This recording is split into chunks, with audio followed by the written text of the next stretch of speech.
Morning, Freeland's here. Mark A. Freeland's present. Honorable Wilson Stewart Jr. Oh, shoot. President Rodney, that was me that answered for Thomas Sajat. Sorry. Wilson Stewart present. Chair members, you have all members available, which constitutes a quorum. Back to you. Thank you very much, Mr. Tahi. Invocation. Honorable Daniels, could you do the prayer for us this morning? Good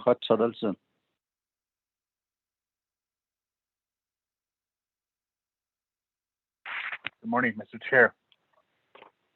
Abiga. Ashita. Beohatan Senegita Shimato for the Behate, Picodo, Senata, Senidona, Kodo, Eno Senegi, Anos Kokodo, Osiadi, Nikodo, what it is, and Vashida. Ozondo let home Smana Hassan, Ozondo let home Jonah Isha. Quay Honet on that Ena or Ash home deep in a big nana, a hair nana, or Shantin Bay. We can add Slatiki Hona, Adonana Hona. A hair horseman ran our wheat on in the car. The car made dad on the car, he had nailed against the home, that in the Agahona. Adonana Hona, Ben Ye, Loy Quaggy, Elsa the wheel, Nana Hona, a Sahle. On a best and the base and neatly, on the horse, the soho. Adon, Betanel, Dendonana Hon, a Dahaya. Flashing for a Yego, Betanel, Dendova Bahonate, and Hona. Adon, Adam, on Babanda without Inliki Hona, agenda a honey dashes for Hona.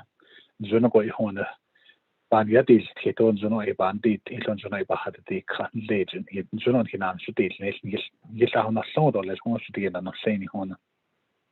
Ask Hoy Hona. That in nation, Zonta Zande.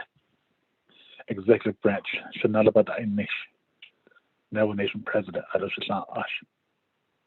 Never Nation Vice President. I don't know executive branch. I don't know programs. That in niche, I don't know legislative. Nana Teshatayaja, but that in niche has in the way home. It's a let's state as a Dahona, Bishma Sandia Nan Dahona speaker. I don't know at the judicial branch, Shemayaja, Shmabit Schmego, the Skaki Dish, Nago Hona, Joe and Jane Hodo. Johona, that in nation, I don't know, and I raise that in nation, and I got it here, I just had also Hona.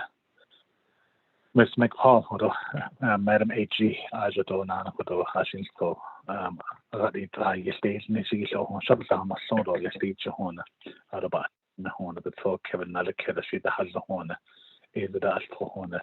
Shabbat, my son, or less Hona, teacher, Shabbat, the Hona, I don't know what. See, Hona on it, Hona, Awit, Lena, so I call is a Hono. On his down of someone, Rada Hoslia Hon, Rashin Hon, not a Kenny for Keda on about the Hoslia Hona. If he not is any the Hon, the Kate and the Hell chained and the Hon, Habada Hoslia Hona, Ado Hona. Our case in his now the Shage, Aja, his now was Shage cut. The great of Shane Hona that nest and the Hon. Na. Jot I Jane but of Jiggy not down na years that on yat ego shane on the nest ado yat ego shane away. The kid and hitocha adonan hon jonaway hon than hitocha on a twins and get on the yes and jenny that he could hold that shit on. They hon at Yaman Hassan had all the adonan hon and hito hon. Yat ego hon nas nationally ne kato lessons in the way in later hona. He did all dances to hona. Zonot and hit off hona. He had sweet of funny than Lenny hona and he had shade he nalled at the hona. The Habasahon sound or less hona, Habata Hosia hona, art for nature, how known high nothing hona, how gathered that, the Jayana that, the chin that the hona. It's just how known high nothing hona. Yeah, going about the Hosia Hona, the Hash Senator Hona, Slapana, I don't hit the Hona, yeah, going about the Hosia Hona. What I want send the Hona for the bear, Ben Snade or Leslie Beneby Hona. The gate and well in the house, Tani the Hona, Adi Johona, Bada Hadis, Dodo Leshona, Isiki Adan the house, Hona, another Hido, Kato Hona, Spasadi, Nick Kato Leshona, Hona, Twitter Funny Hona. Ada hon hade sin det halvt hon bara det här jädra då. nakabasa hon hon asin ko hon chen na da esida ikeda hon in da hon che ya da shi da hasa da hon ikeda shi da hasa da wat ed hon khaba da shi khaba da hon so hon ado hon his a last so da hon khaba da shi hon ya ba da kai hon ado hon da his ado hon ikeda ka hon po hon to sa da da go hon po khaba da shi o da to da $10 hon da should get on machine hon so da hon da ni chen $2 a din ki jo $100 hon a shan da na o cost ne ya ni de hon a ko den ki jo $100 hon $100 $100 thank you chair. Thank you very much.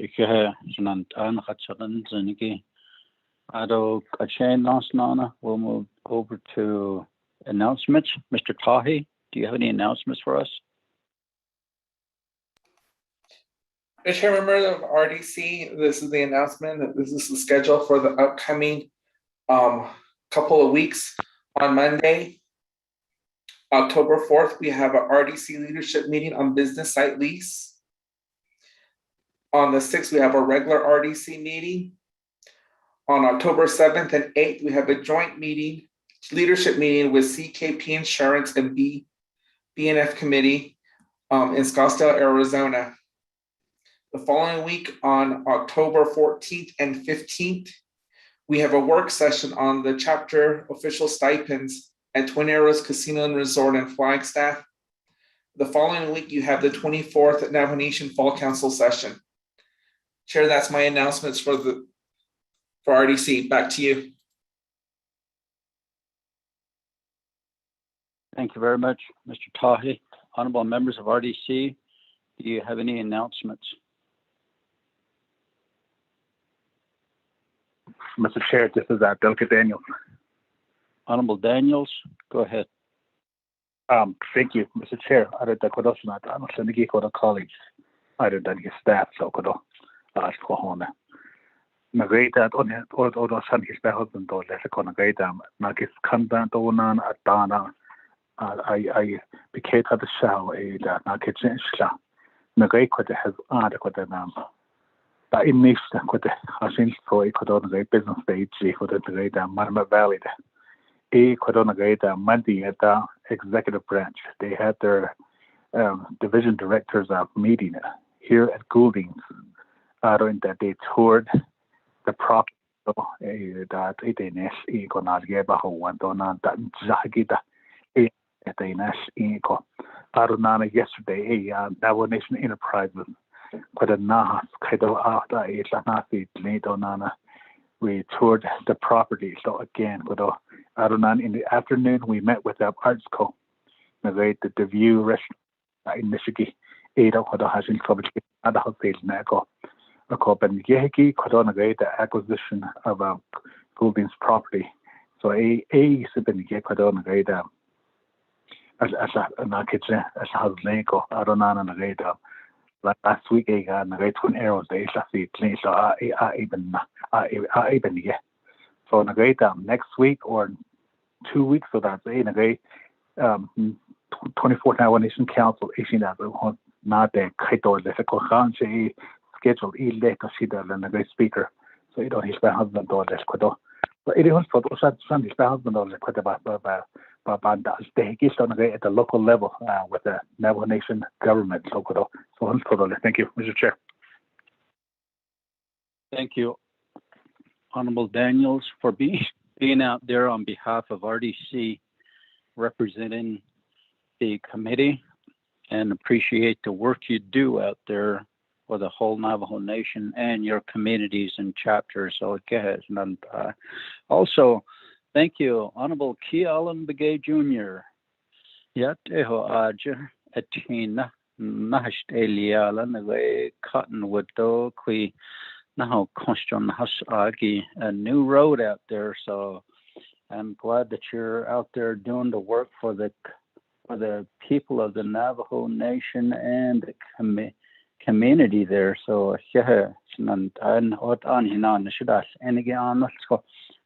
be a couple of our colleagues that will be excused by 2:45 So hopefully we'll be done before then. So yeah, go to and any other announcements?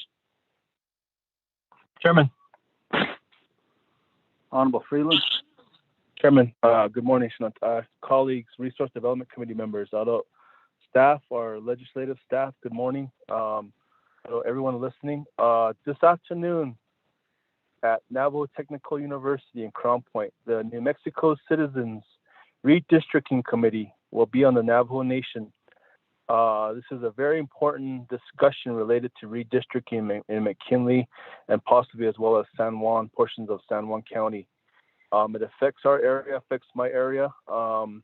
This redistricting committee meeting will be held from 3 p.m. to 7 p.m. here over in Crown Point. So I'm actually in Gallup right now, but I'm headed towards Windrock. It'll be at the Wellness Center at NTU starting at 3 o'clock. So I got to get back to Crown Point before 3, Chairman. So Eddie, I wanted to make that announcement. Thank you. Thank you, Honorable Freeland. Any other announcements? None. Let's move along to recognizing guests and visiting officials. Did I hear anybody? Colleagues? Chairman. Honorable Vice Chair Walker, go ahead, sir. Yes, Chairman, though, committee members, on his staff, though, although, Anna so Dyson, Yate, Ben, teacher, Monte, so there's the question, Honorable Daniels here. The last week announcement, on the Craig Benacher. Last week, we had a historical conference call with Northern Arizona tribes, Navajo, facilitate the Navajo Nation Human Rights Commission. Some of our leaders, that historic call it was about the San Francisco Peaks, the Slate, Hitzil, Archer, Aniki, a Forest Service, a Behaz Ani Bickout, a quite ski resort, because they the Nani, I didn't a Tanda the Till. I call a quite ski resort or Forest Service, Ishing, Hatahol, down the Sham. I call not so spare Hatit, Haki, Pushing Santa. One of them is an MOA. I call that MOA requires tribal concurrence. I call tribes Ika. Dahazando, Yaquins and Do Yahatot, Sichuan Noshi MOA. I call Ipe in Ali Ipen Nature. A conference call Liasalin Indigenous Summit Olia. 8 inches Dahazando lecture A Nishita Navajo Nation Dingo A Dibashne Gidogo Sito di Bakan Dajatil Shiniki Edo. Don't feel Anida. I could need Zunda. Don't feel at Esa. I could echo hard a needy ho, so the Zenid what are a you need Joe Eto deals and a husband. That question, the nanny, Linigi, and he tell you up there, the husband. You sit up bench, your husband. It's just not Niligi, what echo. Koho Eben Heda Jean Otan and Halo if Ido the city. A coach Aja because Yale Chitin Leko. A could laughing offended at the could echo Ado Yas over Eliagi. A card echo Jado Dan Chiland. It and Ablagana Yasudik or can't that chill. Adotanayo or a Yasiki 80 Hot Edas, Linigi, University of Flagstaff.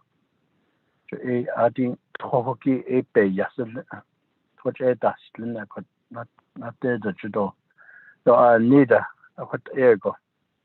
Akoho eye bajo dish get. We did have that historical meeting, and we can expect more meetings like that in preparation for the MOA discussion and decision by U.S. government, U.S. Forest Service. Our participation is absolutely required, Navajo Nation though, as well as other tribes in the area.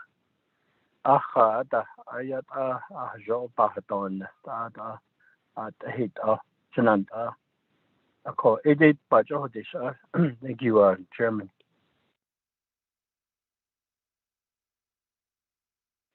Thank you, Honorable Vice Chair Walker. Any other announcements?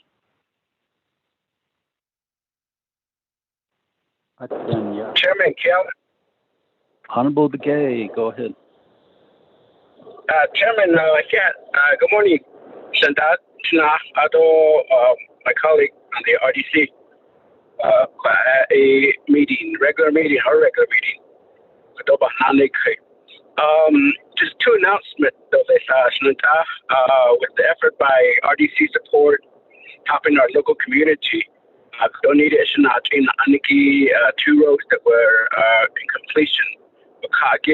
Those has been in the works for several years, based on the Bahanda called James Pound, which we're grateful for. I appreciate RDC support on these area. I know a lot of our Navajo people travel on these dirt roads, especially our young kids, students. But it's other national it caused some vehicle problems that our students missing school. So I'm hoping that we get more funding for all of our 110 chapters to have improved road, gravel, most importantly, get these road paved. And then the second one, if you can, I know the content of the budget. We had some disagreement and put in the budget with more than a majority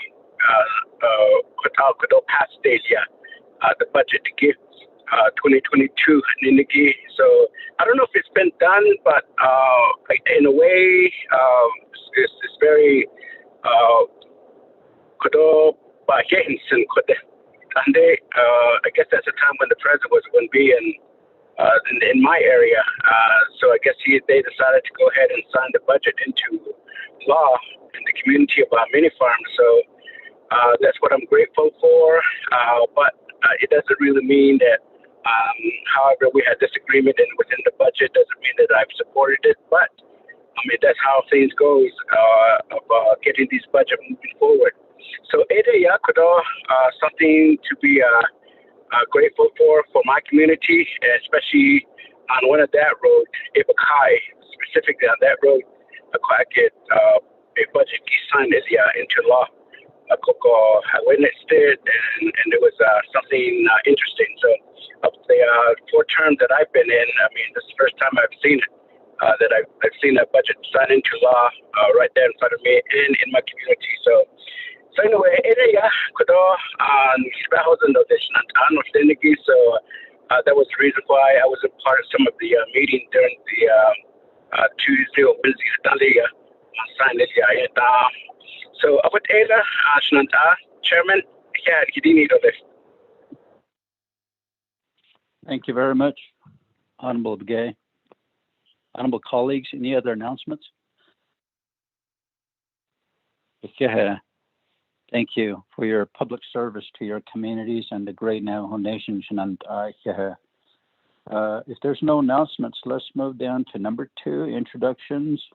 We'll have a brief introduction for everyone. I'll just name off who's all on the call with us today. But I'll allow my colleagues to introduce themselves. Honorable Vice Chair Walker.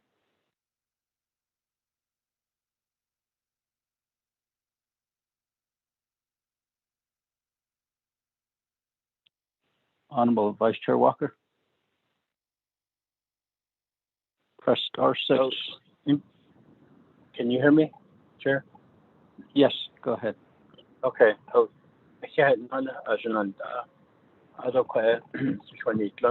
by virtual phone call, virtual means. Thomas Walker Jr. in Czech. Ado na enshiniki shinhenshin be between Bushes Chin so ne Cheda Fedish International. The Western Agency adio the Nansha. Bana Shahagi the Tona Hali to Nana Asan Sakoha Gate Tassen Elbit Hadawi so Chicago Bana Shabishwas and the Hanat Judge. In the Benjito Chihiki other question. Resource Development Committee, Bundy, Western Agency, the Niji Echo, Che Herman Daniels, Ako what Echo, Shannon, Ado, Shahan, Finani Craig, it's good to hear your voices and looking forward to a full day here. Thank you, Chair. Thank you, Honorable Vice Chair Walker. Honorable Kealan Begay.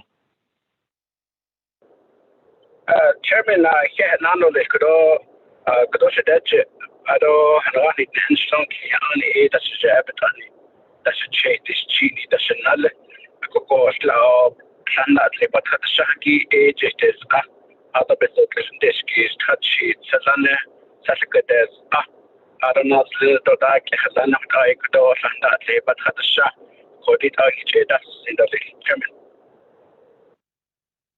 Thank you, Honorable Begay. Honorable Daniels. Yes, thank you, Chair. I don't know should edge Shikodo. I don't doubt the great old jet to shant towards a big kindonas on a banashness. I don't know, any bit any. Could seen was a scene I don't the toy head Linda should say. Has got both as another what I'd mentioned. Thank you, Chair. Thank you, Honorable Daniels. Honorable Freeland. Chairman, colleagues, good morning. Thank you, Shana, for that prayer. Shay Mark Freeland, the Shiro, the Fligi Tutoni, Slono Kiani, Bushes Chin, Sandra Kennedy, the Shiro, and presentation. 8 chapters along each agency there, probably discussed, say I, Vicentido, White Rock, Lake Valley, Herfano, and Nayaza. Good morning, staff, everyone on this call. Thank you.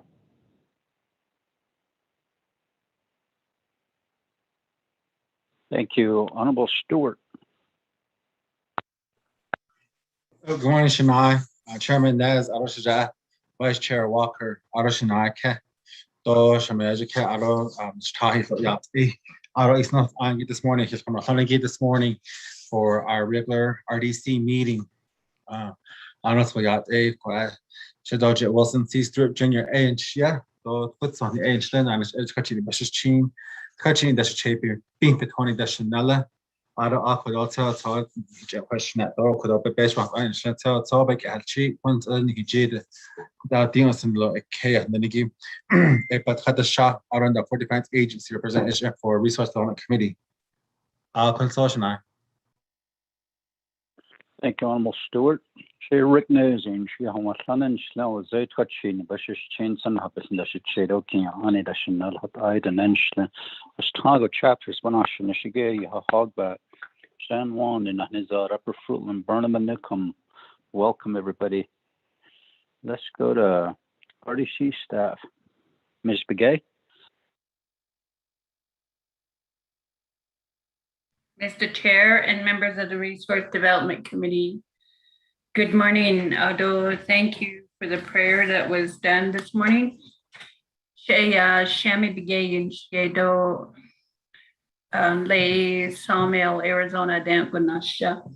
Now, Kaidinan Shlon the Betlin, Bushin took my head, they that should say, Touchini, they that should not have died, son and Mr. Chair, back to you. Thank you, Ms. Begay.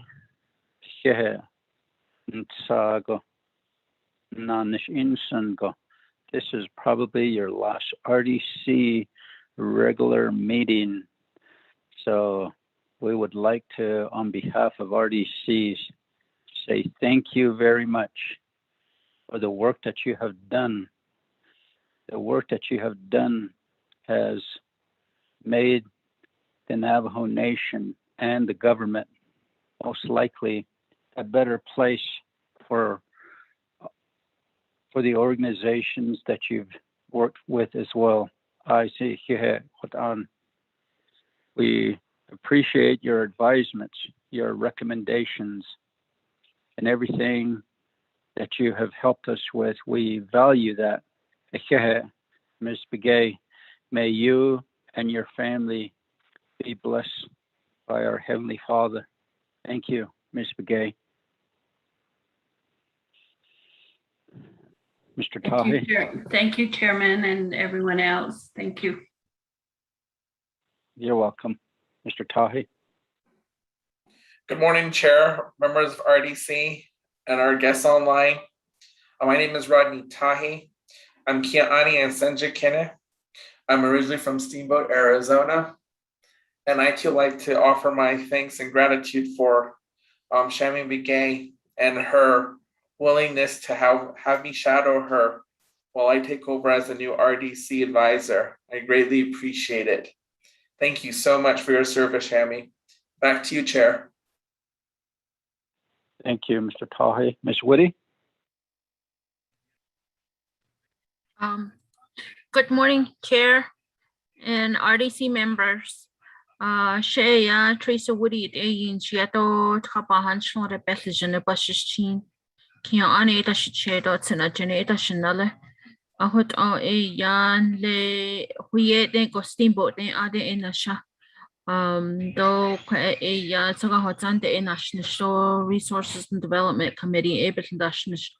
I would all a shenanish not Ado Shami don't need not retire today's her tomorrow's her last day. So just want to wish her good luck and best wishes and enjoy your time with your family, and God bless you and thank you for all you have done for us here as staff at Legislative, and also for all the Navajo Nation Council in the past, and the 24th Navajo Nation Council too. Thank you, Shami. It was always nice working with you. Shate la jana kushina so na ta lo di en ta halung do lately. Yeah. Thank you, Ms. Woody. Ms. Khan?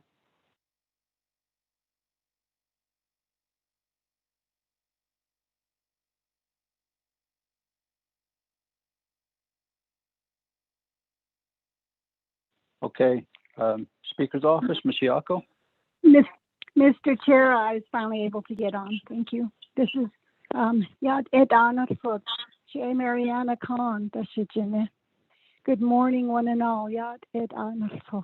And I am Tohiadlini Nisle, but I Dashish Chin, Dash Chit Dashiche, Tenji Kine Dashanala, Akut Hours done Nisle. She is still. I want to say wonderful thanks to the Ms. Shami Begay, and I want to acknowledge all of the work you have done through the years and what you have contributed to the Navajo Nation. The legislative branch is very helpful work to the work on behalf of the delegates, and I know you work very hard. I have seen it. I have been with you only on a little part of it, and you have selflessly worked.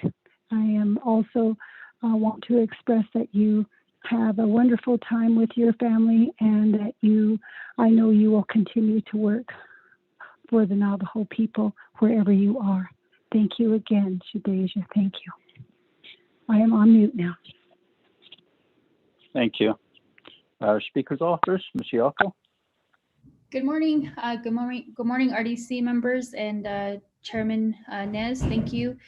My name is Melinda Arvizo Siako, Legislative Staff Assistant for Speaker Damon here in Winter Rock, Arizona. Thank you for having us on the call. Good morning, everyone. Tino Jenny Shlong, Ki Ani Bushes Chin, Twitter Genie Dash Chado Dash Chini Dash Nella. Thank you, Kat. Thank you, Ms. Siako. We also have with us Senator Carlisle Begay.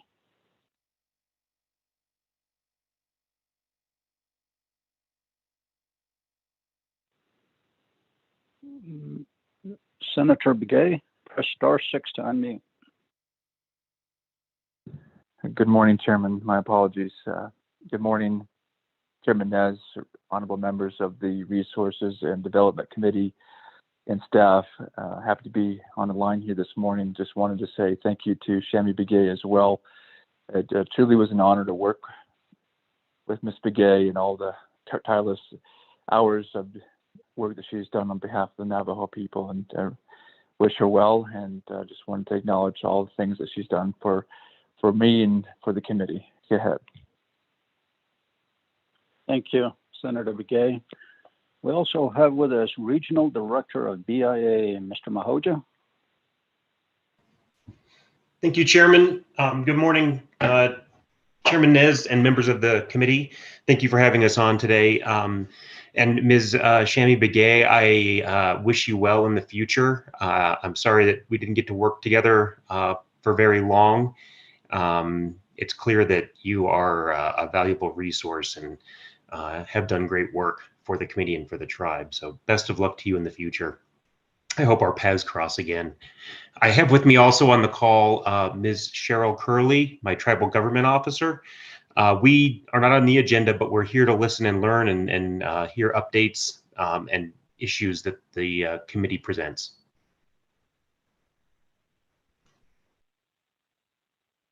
Thank you, Mr. Mahoja, for getting on the call. Ms. Curley? Good morning, Ayat Ehbene, RDC Chairman Nez, RDC members, everyone on this call, Shahat, BIA Navajo Region.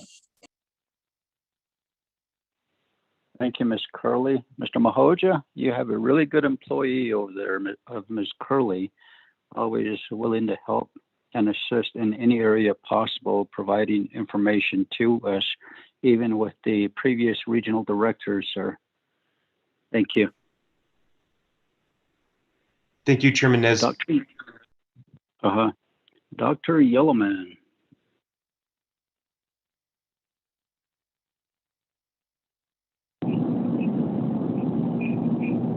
Good morning, honorable members of RDC, Yate. DCD is on the line, and we also want to express our appreciation to Shami, Shami, for always working with us and just your years of service to the Navajo Nation. We really appreciate you and always having a good, kind spirit, always nice and always and we enjoyed working with you, and we really wish you well. Enjoy your retirement, and enjoy time with your family. Maybe you have livestock. Enjoy time with all of your sheep, your goats, and we appreciate you. Shay, Pearl, Yellowman, and Shia Ado and Shinigay, Chanabishin Shinado, Tizasanabashishin, Hobahadashiche, Aroganabati, the Shinada. And Chair, I was very fortunate to see my daughter off to college this week, and I'm traveling with my mom, who is 84, Louise Yellowman, and we're traveling back from Montana today. And so had a good visit with my kids and back to Windarot. So we are on the line. Thank you, Chair. Thank you, Dr. Yellowman. I believe we have Intech on the call with us, Mr. Steve Yazzie, as well as from the Controller's Office, Elizabeth Begay, Mr. Robert Woolley, and from the Department of Justice, Michelle Brown Yazzie, and Ty DeFore, as well as Elvina Arviso from Parks and Rec. Also, Ryan Nez, pastor of Nicum Baptist Church. So I just would like to name them off. They are here to provide a report and one legislation on agent from on a legislation as well. So Shananta, I believe we need to move on at this time. Would like to go to number 3 on the agenda. Shananta, Ms. Shami Begay, we'll have you read the agenda for us this morning. Mr. Chair and members of the Resource Development Committee. Today is a very emotional day for me because this will be my final Resource Development regular meeting. And I want to thank everyone that has been on the call with us, walking alongside with us to every resources, regular meeting, special meeting, leadership meeting, work session. With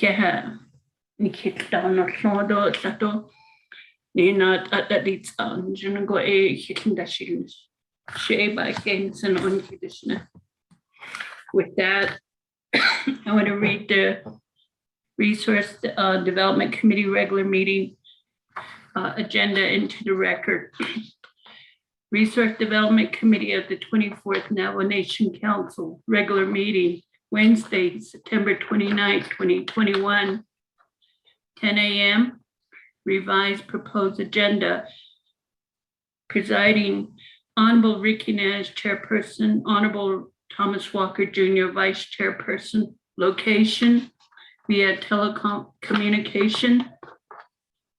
1, calling meeting to order, roll call, invocation, announcement. 2, recognizing guests and visiting official. 3, reviewing and approving the agenda. 4, reviewing and approving the journal, September 22nd, 2021. 5, receiving report. A, report from Navajo Transitional Energy Company on solar/renewable projects on Navajo Nation, a taxation problem, presented by Steve Yazzie, Director of Power Energy Generation, Navajo Transitional Energy Company. B, update report from the Office of the Controller, Division of Community Development on the special duty pay to the Navajo Nation chapter staff, division oversight staff. Presenter will be Elizabeth Begay, Controller, Robert Willie, Financial Officer, Office of the Controller, and Dr. Pearl Yellowman, Division Director of Division of Community Development. C, a report on proposed amendment to the Navajo Gallup Water Supply Project Authorization. Presenter will be Michelle Brown Yazzie, Assistant Attorney General, Navajo Nation Department of Justice, Water Rights Unit. D, update report on the Twin Arrows Casino Resort demonstration and information. Presenter will be Ty D4. E, report on the Navajo Nation Tribal Parks. Presenter will be Martin L. Gay, Parks Recreation Manager, Department Division of Natural Resources. 6, old business, none. 7, new business. A, legislation 019921. It's an action relating to approving a mission site permit for Newcomb Baptist Church. Sponsored Honorable Ricky Naz. B, legislation 020321. It's an action relating to endorsing the plan of operation for Central Navajo Agency. Sponsored by Honorable Key Ellen Begay. C, approving a Resource Development Committee special meeting on September 30th, 2021 at 1 p.m. to address emergency legislation. D, approving a leadership meeting with the Water Rights Commission, Department of Justice, Water Rights Unit, Office of the Speaker, Department of Water Resource Management, Navajo Nation, Washington, the office, council delegates, stakeholders in the Navajo Gallup water supply funding shortfall for Tuesday, October 5th, 2021 at 9 a.m. E, approving a work session with the Navajo Division of Transportation regarding the transportation long-range plan which is recommended for Tuesday, October 12, 2021 at 9 a.m. F, approving an in-person Resource Development Committee regular meeting for Wednesday, October 13, 2021 at 10 a.m. at Chinle Chapter House, Chinle, Arizona. G, approving a leadership meeting with DJR on fracking and drilling for the recommended date will be Monday, October 25th, 2021 at 9 a.m. in Flora Vista, San Juan County, New Mexico. 8, close the meeting, announcement, adjournment. Mr. Chair, back to you. Thank you very much, Ms. Begay, for reading the agenda for us into the record. Honorable members of RDC, let's establish a motion and a second.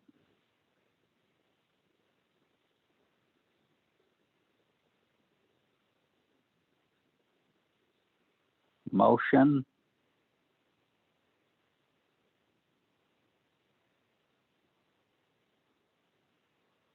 Stewart? Honorable Stewart, thank you. Second by?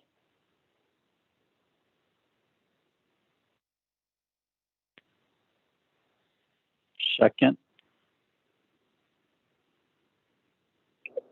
Chairman Galen.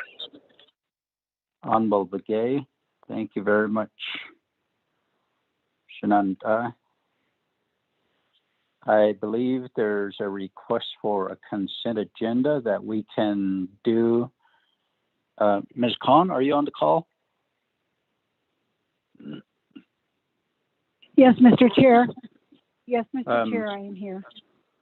Okay, we did a consent agenda before on April 7 back in 2021. Are we okay with that? Initially, consent agendas were just for the council session, but I do believe an amendment was made to the standing rules to allow such for the standing committees, and it has happened before. Yes, it is available to the standing committees now, and I was just trying to locate the exact passage in the standing committee rules, and I will get that to you as soon as I grab my standing committee rules. But yes, consent agendas are now available for standing committees, Mr. Chair. Okay, Ms. Khan, I also have another question. Does consent agenda is it only for legislations, or can we do like C through G as well on the agenda? Let me look. Okay, let me look at C through G.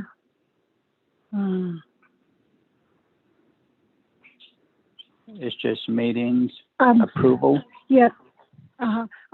My understanding is that it is for legislation, but once I get the exact words of the standing committee rules, but my understanding was that it was for legislation.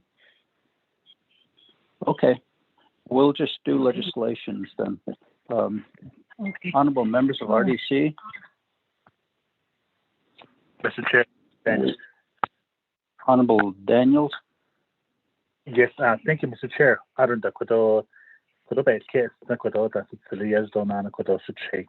Thank you for the motion and the second on approving the agenda. I don't know if I can be able to add this on, requesting for an executive session regarding some issues and concerns.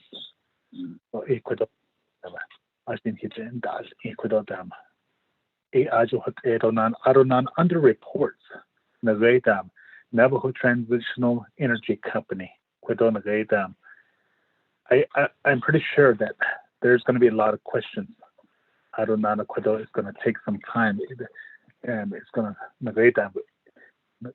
reports is only for 20 minutes, like also that this is going to go beyond 20 minutes. But with questions of maybe an hour or two, that's a maybe work session about the nation going even not the Shinako. So those are the two items that are on Mr. Chair. Thank you.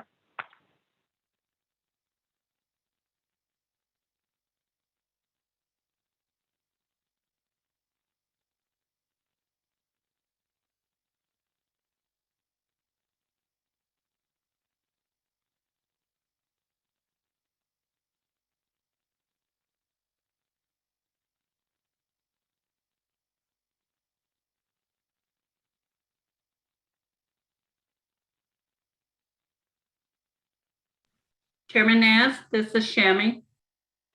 Yes, Ms. Begay, go ahead. Chairman Naz, I believe your question on the consent agenda. Again, we did the consent agenda for 3 legislation back on April 7th, 2021. At that time, we listed those 3 items on the consent agenda schedule, and we did a motion and a second and approved that schedule. Then we came back and did a motion second and voted on it for final approval of the 3 items. And when I finalized the committee report, I noted that each of those items were consent agenda items, and that is how we closed out the legislation packet. In this case, I would like to request that you establish the items that needs to get on the consent agenda schedule. And then you do a motion second and vote on that schedule if the committee members are agreeable to that. If once the 3 items or 2 items, well, actually it's 2 items, which would be legislation 019921 and 020321. If the committee members are agreeable to that, then we will approve both of those legislation, and we will properly note those on our committee report as we move forward. Mr. Chair, members of the committee, take care of that first. The request came from Mark Freeland. You might need to go back to Mark Freeland and ask if he's wants to do the consent agenda. Mr. Chair, members of the committee, back to you. Thank you, Ms. Begay.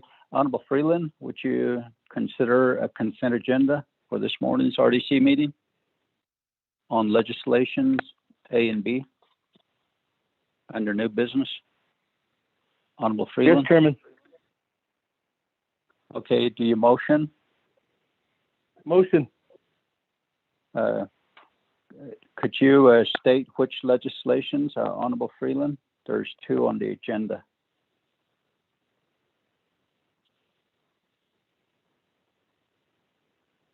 Honorable Freeland? I'll just read it to you. Legislation 0199-21 and legislation 0203-21. Are you good with that? Yeah, I'll be back, Chairman. Okay, thank you. Is there a second? Amendment 1 to request a consent agenda for 2 legislations. Chairman, I would second that. Honorable Vice Chair Walker? Thank you. Any questions or comments on the consent agenda? Mr. Chair? Yes, Ms. Khan. Mr. Chair? Oh, good. I have information about legislation 0203-21 regarding a plan of operation for the Central Navajo Agency Council. And I had received some information from Department of Justice's chapter unit, Mr. Roderick Begay, about issues he had with that particular resolution. And just in general, agency councils and regional councils. And my suggestion is that this that particular legislation not be considered until there is a report that is done by Department of Justice's chapter unit with regard to agency councils in this case, but also regional councils, issues that Mr. Roderick Begay is seeing from these agency councils and regional councils that come to his office. And he wants to make clarification as to what his office can do on behalf of these agency councils and regional councils and the authorities of these agency and regional councils. If that could be, I guess I'm saying if we could remove that from the agenda and then put it on the agenda after a report is done by Department of Justice. If not, then you could go ahead and do as you are doing right now. Mr. Chair, I just wanted to bring to your attention, Department of Justice has a concern about regional councils and agency councils. Thank you for listening to my comments. I will go on mute now. Thank you, Ms. Khan, for your concern and bringing to the committee the report requested by the Department of Justice, Mr. Begay, on the agency and regional councils' plans of operation. There is a motion and a second in place for a consent agenda. I believe Honorable Begay, you have the floor. Chairman Yate, I would have a problem with the last minute request as such. This is the first time I've heard it as a sponsor of the legislation. And why didn't DOJ or Legislative Council provide this information rather than just being asked to be taken away without my involvement or my communication as a sponsor of this legislation? I don't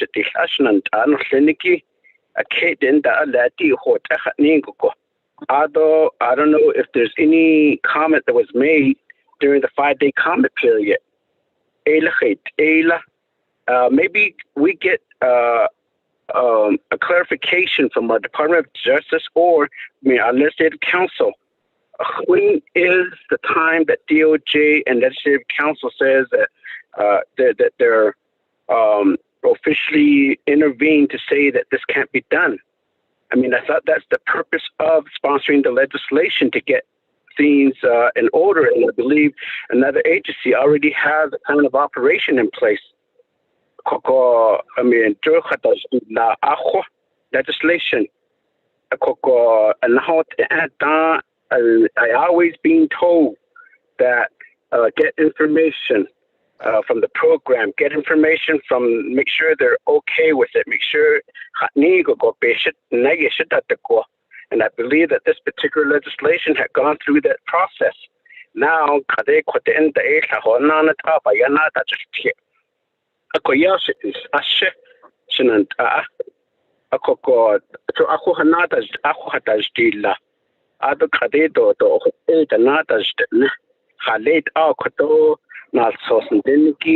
on behalf of our Navajo people and even our local government, but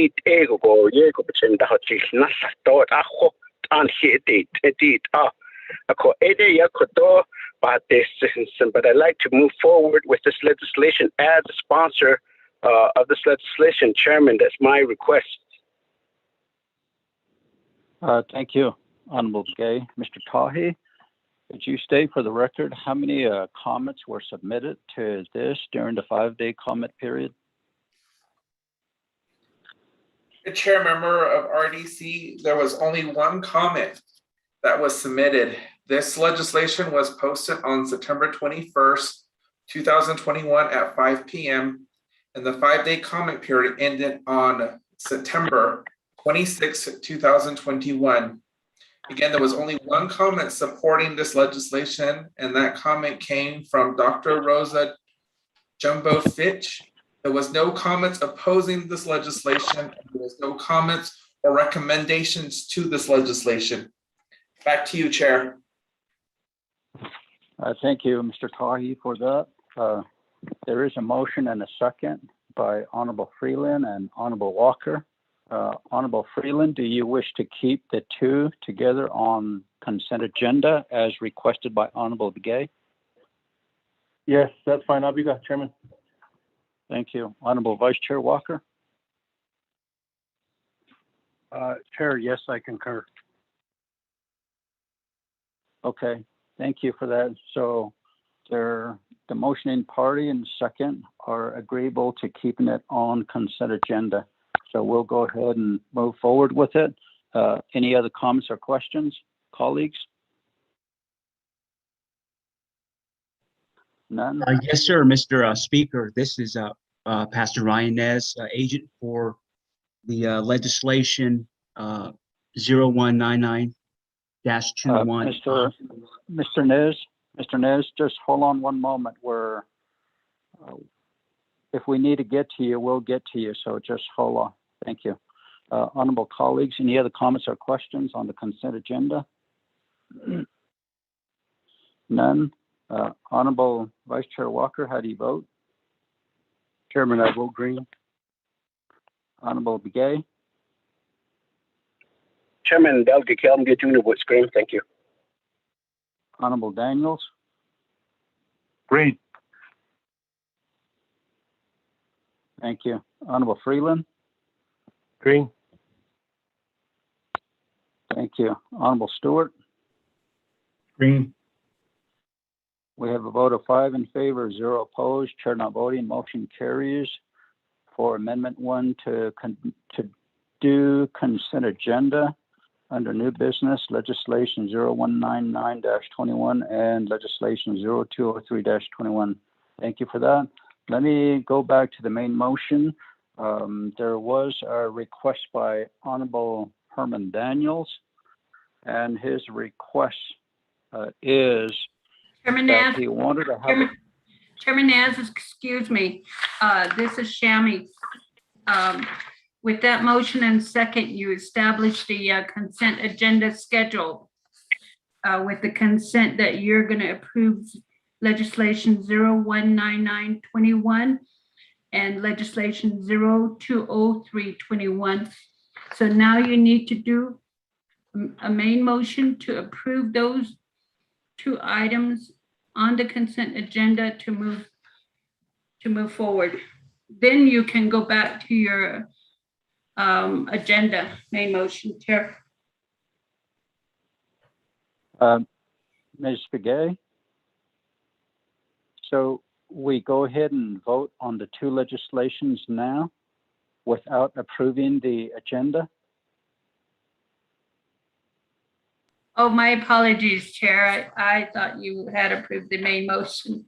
Go ahead and just identify that you have two items on the consent agenda, Mr. Chair. Okay, thank you. What we'll do is we did Amendment 1 to have consent agenda on today's agenda. So we approved Amendment 1. We still have the main motion on the floor. We had a question earlier by Honorable Daniels stating his concerns for INTEC. INTEC may need additional time, but what we can do is remove INTEC off the agenda for today, and whoever they wish to participate in a leadership meeting separately, perhaps a leadership meeting or a work session we can do, which may require 4 hours to include other enterprises that are affected by this taxation issue. We can do that, Shananta. Another request, which was to have an executive session, and that executive session cannot be disclosed at this time, but we would like to just have an executive session just for the staff, our advisor, our legal counsel, and colleagues to discuss some very sensitive and confidential information that has been brought to us. So there's two issues here. Honorable Daniels, if you wish to make a motion for Amendment 2, you are welcome to do so. Mr. Chair, yes, I'll go ahead and make that motion to go into executive session. Removing Intech off the agenda. Maybe we can schedule a leadership meeting or work session. Maybe add that to the agenda at the end so we can come up with a date, the time. So a motion to speak, Mr. Chair. Okay. And do you want the executive session today? Because we have a meeting at 3 o'clock that is very important for us to attend, which is going to be an executive session as well. But Honorable Daniels, what we can do is just add it as scheduling an executive session, perhaps like tomorrow morning at 8 o'clock. Mr. Chair, yes, we can do that too. Thank you, Mr. Chair. Okay. So we will schedule this executive session tomorrow morning at 8 o'clock in the morning and have this discussion then. So there's two items here. Take Intech off today's report and reschedule a meeting, a leadership meeting with other enterprises that may be affected by the taxation issue. And then the other one is to have an executive session meeting for RDC only tomorrow morning at 8 o'clock a.m. There's a motion by Honorable Daniels, Amendment 2. Is there a second?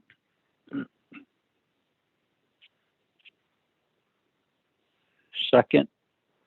Chairman, I'll second that. Thank you, Honorable Walker, Vice Chair Walker. Appreciate it. Any questions or comments? None. Honorable Walker, how do you vote? I vote green. Thank you. Honorable Gay? Chairman Gale votes green. Thank you. Honorable Daniels? Green.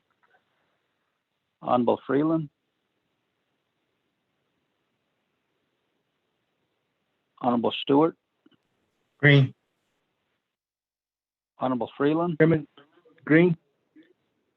We have a vote of 5 in favor, 0 opposed, chair not voting. Motion carries for Amendment 2. Back to the main motion. Any comments or questions? Mr. Chair, None? Honorable Daniels? yes, thank you, Mr. Chair. RDC members, staff. Since we deleted Intech off the agenda, can I make another amendment to add them at the end, scheduling a meeting for them, and maybe a leadership meeting or a work session, Mr. Chair? Honorable Daniels, that was part of your amendment, was to remove Intech off the agenda for today and add the scheduling of a leadership meeting and to add that onto today's agenda, which will be to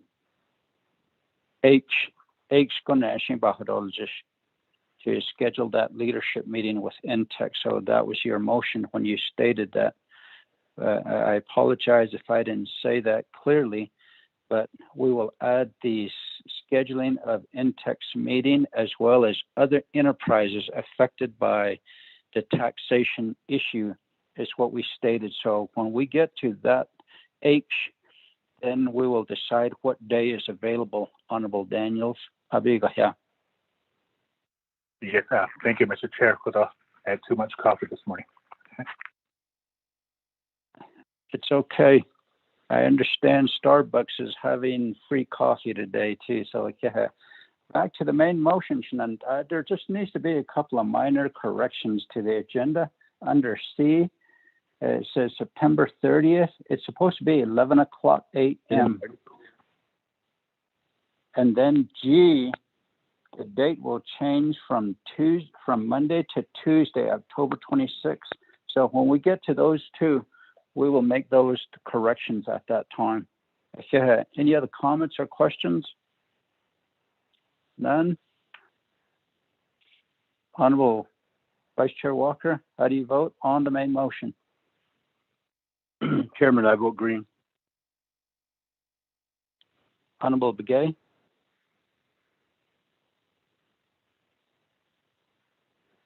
Chairman Keelan votes green. Thank you. Honorable Daniels? Green.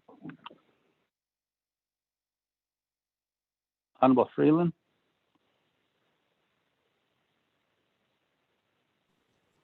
Honorable Stewart? Green. Honorable Freeland? We have a vote of 4 in favor, 0 opposed, chair not voting, motion carries. Thank you. Number 4 on the agenda, reviewing and approving journals. Chairman, Honorable green. I'm sorry, Freeland. Freeland. Green. Honorable Freeland votes green before there's another motion established, so the vote will change from 5 in favor to 0 opposed. Chair not voting, motion carries. Number 4, reviewing and approving journals. Ms. Woody sent this to us. The journals are for September 22, 2021. Let's establish a motion and a second. Nanda. Motion. Keelan. Keelan Begay Jr. Thank you. Second by Stewart. Freeland. Honorable Freeland. Thank you. Any comments or questions on the journals? None. Honorable Vice Chair Walker, how do you vote? I vote green. Honorable Begay. Chairman Keelan votes green. Thank you. Honorable Daniels. Green. Honorable Freeland. Green. Honorable Stewart. Green.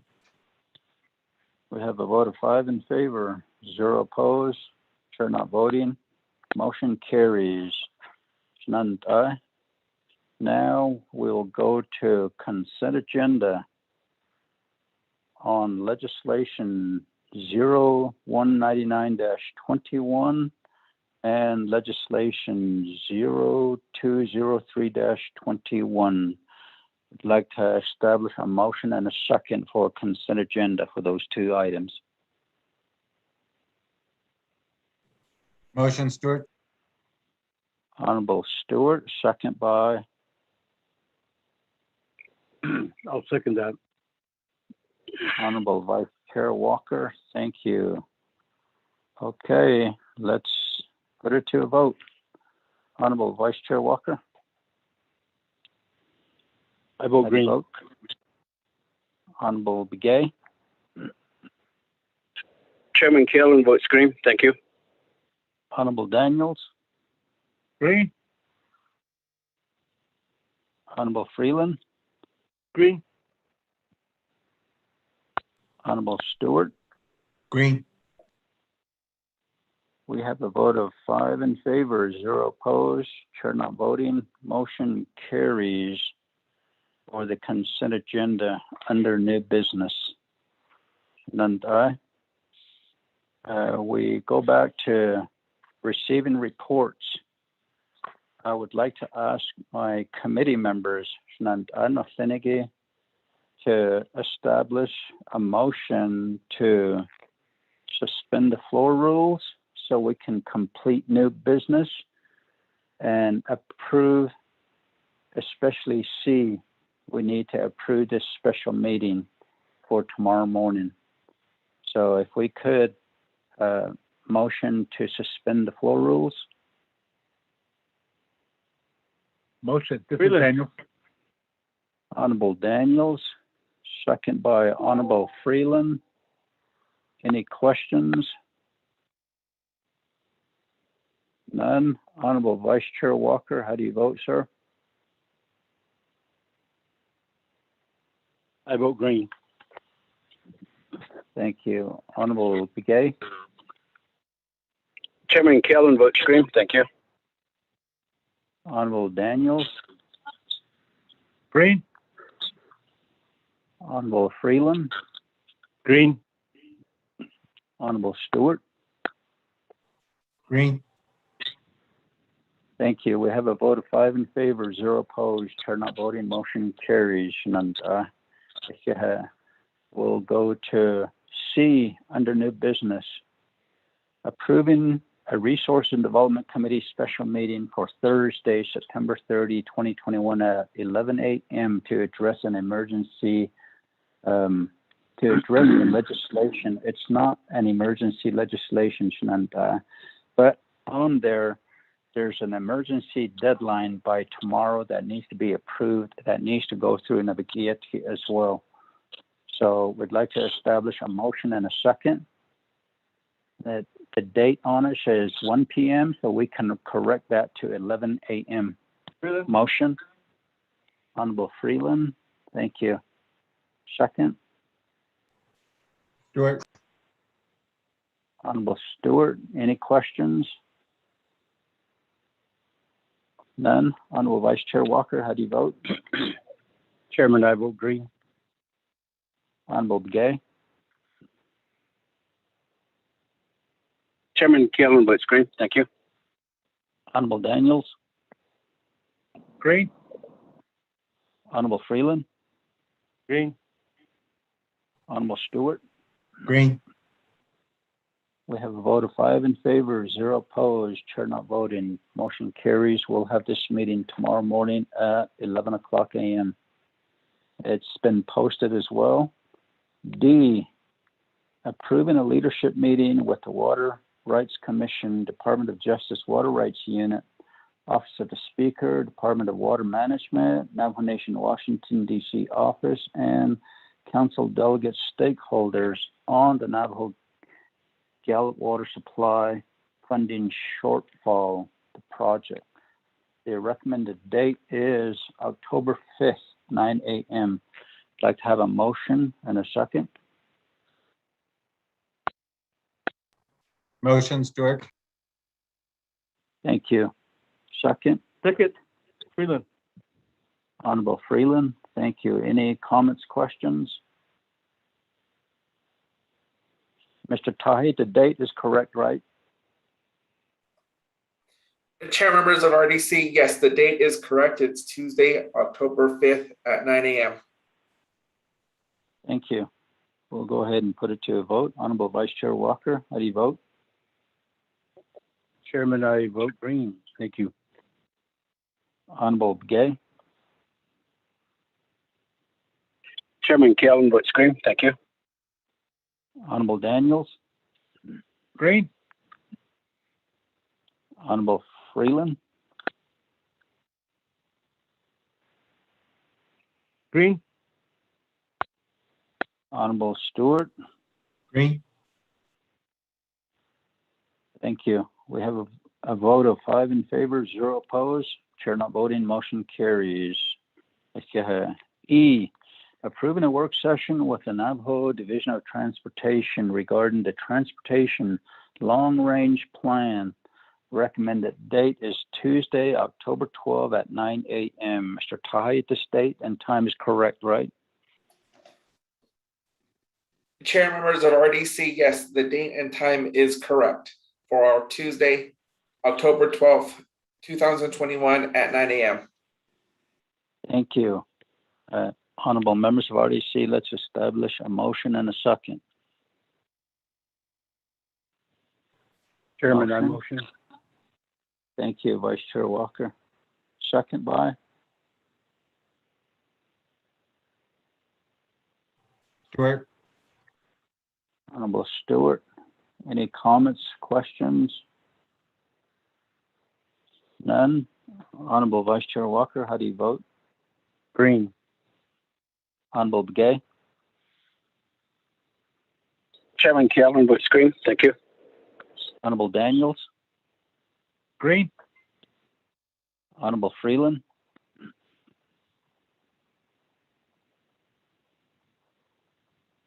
Honorable Freeland, Green. Honorable Stewart. Honorable Freeland green. votes green. Honorable Stewart. Green. Thank you. We have a vote of 5 in favor, 0 opposed, chair not voting, motion carries. F, approving an in-person Resource and Development Committee regular held meeting for Wednesday, October 13 at 10 a.m. at Chinle Chapter House in Chinle, Arizona. Motion, Shanantai. Motion, Stewart. Chairman Key Allen, second. Second by Honorable Kiel and Begay. Motion by Honorable Stewart. Any questions, comments? None. Honorable Vice Chair Walker, how do you vote? Chair, I vote green. Thank you. Honorable Begay. Chairman Key Allen votes green. Thank you. Honorable Daniels. Green. Honorable Freeland. Green. Honorable Stewart. Green. We have a vote of 5 in favor, 0 opposed. Chair not voting. Motion carries. G, approving a leadership meeting with DJR on fracking and drilling meeting. And the recommended date is Tuesday. We need to correct that from Monday. We'll correct that to Tuesday, October 26th at 9 a.m. in Flora Vista, San Juan County, New Mexico. Motion?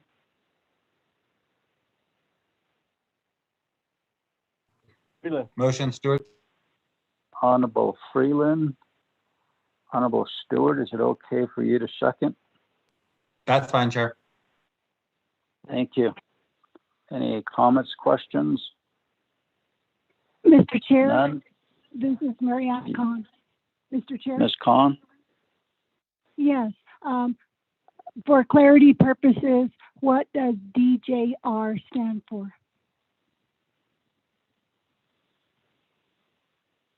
I Approving really a don't meeting with know. DJR. They call themselves DJR Processing. Honorable Freeland, do you know anything about this company? Chairman, Ms. Khan, thank you. I also am the same. I go by DGR as well. Mr. Chair? Yes. I was just wondering if this is a meeting with another sovereign, or is this a meeting with a company that wishes to do business on the Navajo Nation? Or is this a citizens group? Ms. Khan, they contacted me as well as Honorable Freeland. Mr. Irvin Chavez works with this company, and this company is I believe it's an oil company that does business, that does drilling out at Nayezi area, and they would like to just let us know about how they operate on the Navajo Nation, how they assist the local chapters in that area. As far as community benefits is concerned, they just would like to introduce themselves to us, the things they do for the communities out on the eastern side. It's just south of Bloomfield in that area, and they just would like to give us some information as to what it is that they do, Ms. Khan. Thank you. Thank you, Mr. Chair, for that information. However the committee decides to vote on it, I'll do a little bit of research about this with the Chief Legislative Counsel, Mr. Chair, and if there's any problems, I will let you know immediately. At this point, I don't have anything to report on that particular issue. I need to speak with Chief Legislative Counsel, and however the committee votes, I will let you know, the Chair, Chief Legislative Counsel has anything, concerns or heads up to alert the Resources and Development Committee about. Mr. Chair, thank you. Chairman Naz? Mr. Chair. Okay, thank you. Yes, Chairman- Ms. Begay? Chairman Naz, I would also like to express that we need to be cautious in getting a private company like this that deals with our Navajo allottees in that region. And so I would respectfully request that they submit a letter just for our record should someone else raise a concern. This company is actually a de-energy company. It's a private upstream oil and gas company that works in the San Juan Basin area. They work in they produce oil from the Mancos and Gallup Sands area. And I just, like Mariano, we just need to be very careful in getting these companies before the committee. Mr. Chair, back to you. Thank you very much for informing us to be cautious. I believe that we can, if you would like for us to take it off the agenda, we can do that until they send us an official letter to you, Mr. Tahi. I just sent the information to you. So Chairman. You may contact them and ask them to submit an official letter, Mr. Tahi.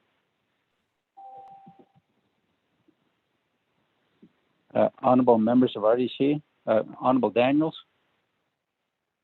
Chairman, Freeland.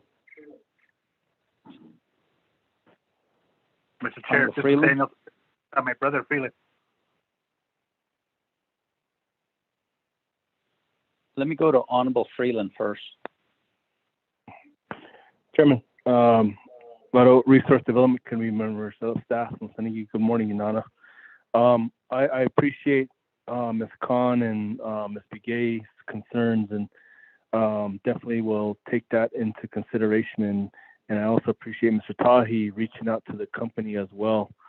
This was a request of our lottees, and it's not on tribal trusts, it's on allotment land leases, and that's how this all came about. And it was a request made by the chapter president, Naizi, who is also an allottee, but that's how this all came about. So definitely appreciate the consideration and, of course, your concerns as well. So, Edia, Chairman, definitely will wait for that letter and maybe get it reviewed through our legal counsel as well. So, Edia, thank you. Okay. Honorable Freeland, would you like to withdraw this motion until we receive an official letter? Yes, Chairman. Okay. Honorable Stewart? Before you withdraw, let me go to Honorable Daniels. Honorable Daniels? Mr. Chair, I don't have a comment. That was my brother without that, Delegate Freeland. Thank you. Okay, thank you. Honorable Stewart, would you Yes, Chair. concur Withdraw. to withdraw? Oh. Okay, thank you. We'll withdraw and delete that off the agenda for approval. Next, H, schedule a leadership meeting with Intech and other enterprises, Navajo Nation enterprises affected by tech taxation. So, we need to, Mr. Tahi, could you give us a date that we can have a leadership meeting? Or Honorable Daniels, do you wish to have a leadership meeting or a work session? Mr. Chair, perhaps a work session? Mr. Chair, thank you. Okay. Mr. Tahi, what dates do we have open? Chair, members of RDC, we have the following dates available. We have Monday, October 11th. We have Monday, October 25th, Tuesday, October 26th, Thursday, October 28th. We have those dates available, sir, members of RDC.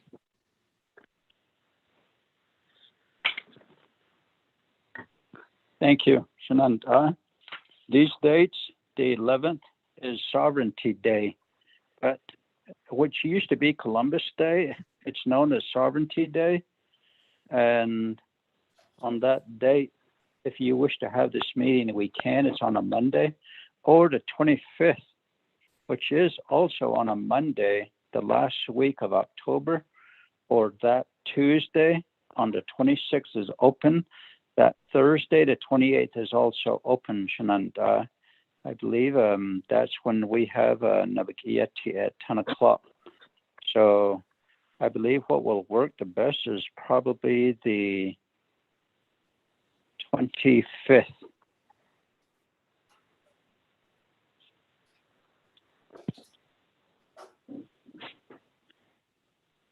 Shananta, Honorable Daniels, are you okay with October 25th? The reason I'm requesting the 25th, honorable colleagues, is on the 11th and 12th, I'm going to be hauling some stuff for my daughter who's at a school out of state, and I'm going to submit a memo requesting to be excused on the 11th and 12th. So I would like to listen in on this on the 25th. Honorable Daniels, are you good with that? Mr. Chair, yeah, I'm good with that. So that's the earliest that we can have the work session, Mr. Chair. Those are the only dates, the 11th, 25th, 26th, and 28th. The Navajo Nation Council is on the 18th through the 22nd, which is pretty much the fourth week. Mr. Chair, Abiga, thank you. Okay, we'll schedule it for the 25th. Motion and a second, please.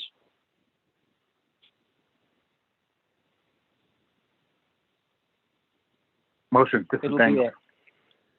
Thank you. Honorable Daniels, I we'll second have it that. at 9 o'clock, okay? Is there a second?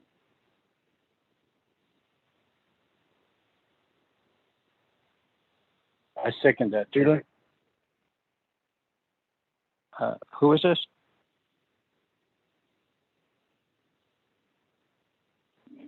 That Chair, was Freeland, Chair.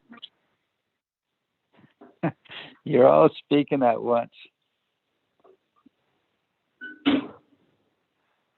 Who second? Mr. Walker second, the first one. Okay. Honorable Vice Chair Walker second the motion. Honorable Daniels made the motion for October 25th at 9 a.m. Any comments, questions? Honorable Vice Chair Walker, how do you vote? Chairman, I vote green. Thank you. Honorable Gay, Chairman Kellen, what's green? Thank you. Honorable Daniels, Green. Honorable Freeland, Green. Honorable Stewart. Green. We have a vote of 5 in favor, 0 opposed. Chair not voting. Motion carries. And the other one, the last one, I will be the executive session. Very sensitive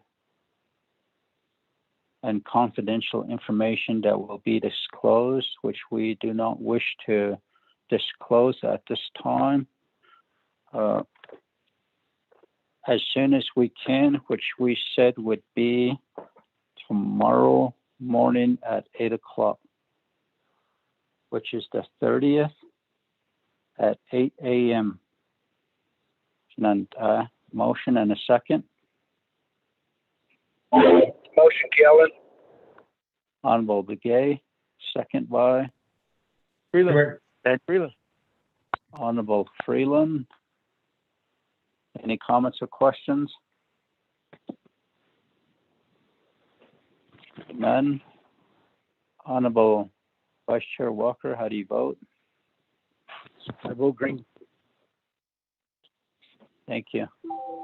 Honorable Kealan Begay. Chairman Kellen votes green. Thank you. Thank you. Honorable Daniels. Green. Thank you. Honorable Freeland.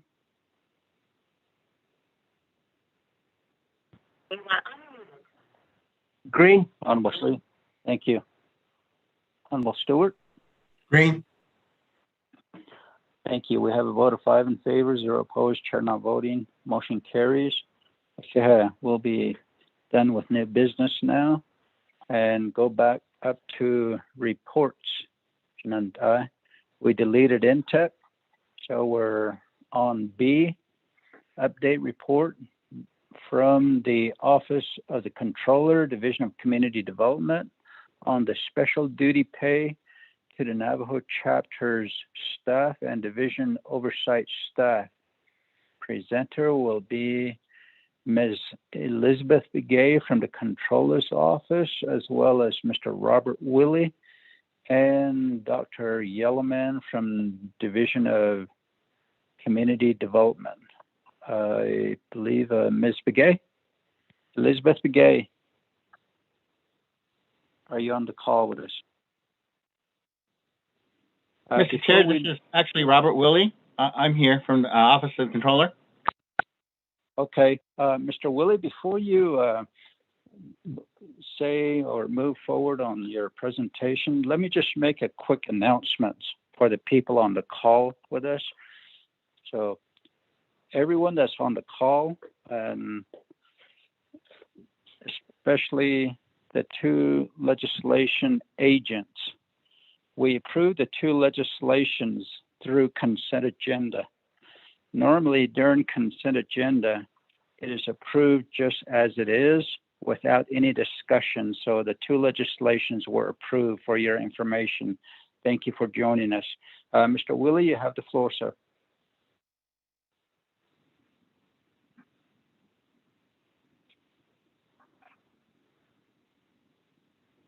Mr. Willie? I'm sorry, can you hear me now? Yes, go ahead. Okay, proceed. I'm sorry. As I was saying, I'm sorry. The Office of the Controller met with Dr.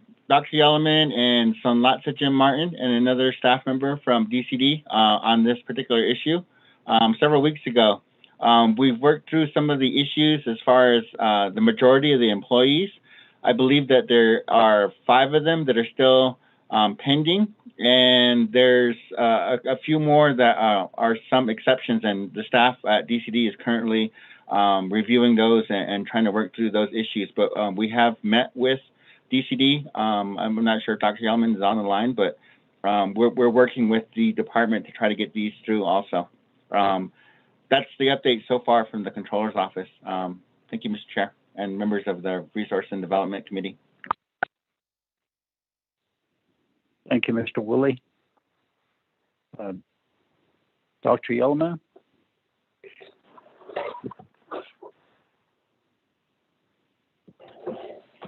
Good morning, Chair and honorable members of RDC. Also, to add to what Mr. Willie has provided, Rob Willie, just to recap on the overall special duty pay, we did start back in March. Actually, it was March 17th March 27th of 2020. And this timeline is really important because it coincides with the verification. So starting last year from March, 27th, 2020, ASC started working with the chapters and instructing the chapters to learn the ICS incident command structure 100 through 700. The month of April, a lot of the chapters started preparing their emergency plans. And by the end of April, a lot of the chapters had identified what type of services would be performed at their local chapter. And we had 110 variations of services. Some chapters provided drive-by meals for senior centers. Some chapters had solid waste open. Some chapters had U.S. postal mail open. So it varied, and that was reflective of their emergency planning. And then we went into May, and a lot of chapters were still at that point, were heavily involved in mitigating COVID. We had a lot of challenges with chapters being exposed, individuals being exposed, and some chapters did close due to exposure. The administration of the chapters were open because we had staff and chapter officials working during that time. The only part that was closed was the physical closure of social gathering. But a lot of the chapters were open. It was, if you recall, we had a hard time transitioning into communication methods. We've gotten much better at that now, and a lot of chapters rely on social media and website and even radio to communicate with community members. We had a lot of chapter staff in the month of June 2020 work on their emergency direct services, prevention, and COVID-19 responses. At this time, between May, June, July, we had a lot of chapters participating in food distribution, receiving goods, and even going on their own to look for food and work with local food pantries. A lot of local leadership had stepped in and were working hard last year. All the way till the end of August, that's when special duty ended. In total, ASC kept verification and responsibilities and duties documented and ultimately submitted the names of 120 staff at the local chapter level. Certified chapters, they also kept track of their verification and their assessment and what their staff did. And again, all 110 chapters, chapter staff, and chapter officials worked very hard last year. And so we're glad now that they're processing payment. We did attempt several deadlines with the former controller's office, but we were one of the offices and divisions that submitted the boxes full of documentation to the former controller's office. It wasn't until February under, I believe it's CF 11-21 that we were able to get the appropriations for the special duty pay to the chapters appropriated in that legislation. And this is now the payout happening to the chapter staff. So Chair and members of RDC, we appreciate ASC working hard to advocate for all of the chapter staff to get their special duty pay. And ASC staff have not been paid also. And they're one of the departments that have been opened 18 months now, nonstop. And so we also extend our appreciation to ASC, all of the chapter staff and chapter officials, and to the leadership of Mr. Martin. So that completes our report. We have the 130 staff who have been processing their documents for special duty pay. And as Mr. Willie mentioned, less than 10 are remaining to complete verification. So Chair, that completes my addition to the report. Thank you. Thank you, Dr. Yeoman. Honorable members of RDC, let's establish a motion and a second.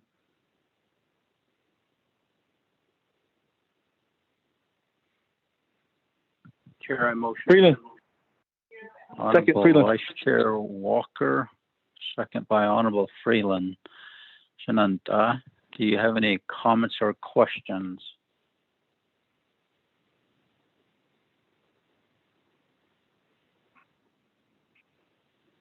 Nanta, Naidos Kiddish. No questions? Hakushina, we'll go ahead and accept the report. Honorable Vice Chair Walker, how do you vote? I vote green. Honorable Begay, Chairman Kell, voice green. Honorable Daniels, Green. Honorable Freeland, Green. Honorable Stewart. Green. We have a vote of 5 in favor, 0 opposed. Chair not voting. Motion carries. Thank you, Mr. Willie and Dr. Yellowman. Appreciate the report. C, report on proposed amendments to the Navajo Gallup Water Supply Project authorization. Presenter, Michelle Brown Yazzie, Assistant Attorney General, Navajo Nation Department of Justice Water Rights Unit. Ms. Brown Yazzie, you have the floor. Thank you, Mr. Chair, members of the RDC committee, staff, and guests. I am prepared to go ahead and present the PowerPoint presentation that I brought up during last week's meeting. And Mr. Tahi, do you want to put that up, or would you like me to go ahead and share my screen? Michelle, you can share your screen. Okay. Mr. Tahi, do we have this presentation with us? Chair and all members of RDC, yes, that presentation was emailed last night also, along with agendas and the other attachments for the legislation. Okay, thank you. You may proceed, Ms. Brown Yazzie. Thank you. Let's see here. Can you see my screen? And can you hear me? Yes, We can hear you. I just want to make sure. Okay. Again, my name is Michelle Brown Yazzie. I am the Assistant Attorney General for the Navajo Nation Department of Justice's Water Rights Unit. I began my position here in the Water Rights Unit on October 26, 2021. And my clans are Tkachitni, Anahlana Bashishchin, Sinajini Dashache, Anahlana Dashanala. On my father's side, I'm Oglala Lakota, and my father is a member of the Confederated Salish and Kootenai tribes of Western Montana. I am happy to present this PowerPoint to the RDC committee. As was raised last week by Speaker Damon, it is well known that there has been a cost overrun for the Navajo Gallup Water Supply Project.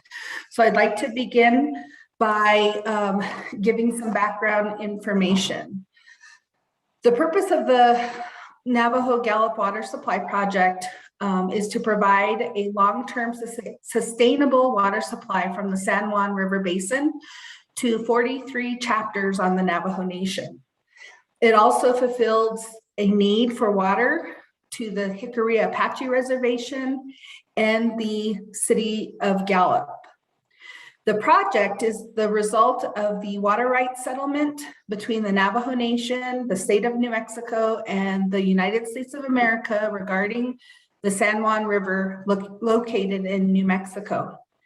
Completion of this project is required for the settlement to be fully implemented. The project was authorized for construction as part of the congressional authorization of the water rights settlement in March of 2009 through Public Law PL 11111. The project is designed to serve a population of approximately 250,000 people by 2040. In total, there will be 280 miles of pipeline, numerous pumping plants and storage tanks, and 2 water treatment plants. The 2 main lateral pipelines to the project are the Cutter Lateral to serve the far eastern side of the Navajo Reservation, and the area of the a small area of the Jicarilla Apache Reservation. And water deliveries in those areas, in those Navajo communities, actually began in 2020. The San Juan Lateral starts at the San Juan River near Kirtland, New Mexico, and extends southward, roughly following US 491 to Gallup, with extensions to Linder Rock and near Crown Point. The project was envisioned to be brought online as facilities and reaches were completed rather than waiting for the entire pipeline to be completed. This would allow groundwater to be delivered through the pipeline to communities that have immediate needs for water. Initial water deliveries actually began during the 2015-2016 timeframe. NTUA was identified as the operator for the project, with the exception of the portion of the project that the city of Gallup will be constructing. The city will operate and maintain that section to meet their needs.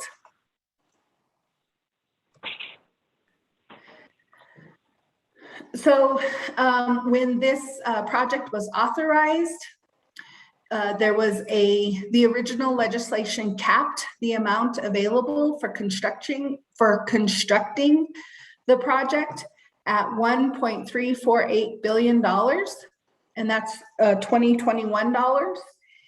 And according to the Bureau of Reclamation, their estimate is that the cap needs to be increased by $330 million. And as Mr. Jason John reported last week, the Navajo Nation's estimate is actually higher than that. The Navajo Nation's estimate is that there needs to be an increase of $447 million. There's a concern that the annual operation, maintenance, and rehabilitation costs, also known as OM&R, will exceed what the local ratepayers can initially afford if the provisions of the original settlement aren't modified as what we are proposing. The project partners, which include the Navajo Nation, Jicarilla Apache Nation, City of Gallup, and the state of New Mexico, have worked together to come up with the proposed amendments to PL 11111 to ensure that the completion of the project is done, and to ensure the full implementation of the Navajo Nation's San Juan River Indian Water Rights Settlement. So as I mentioned at the beginning of my presentation, I began in October, and I would say that at that time, meetings had already begun between the project partners to address this cost overrun.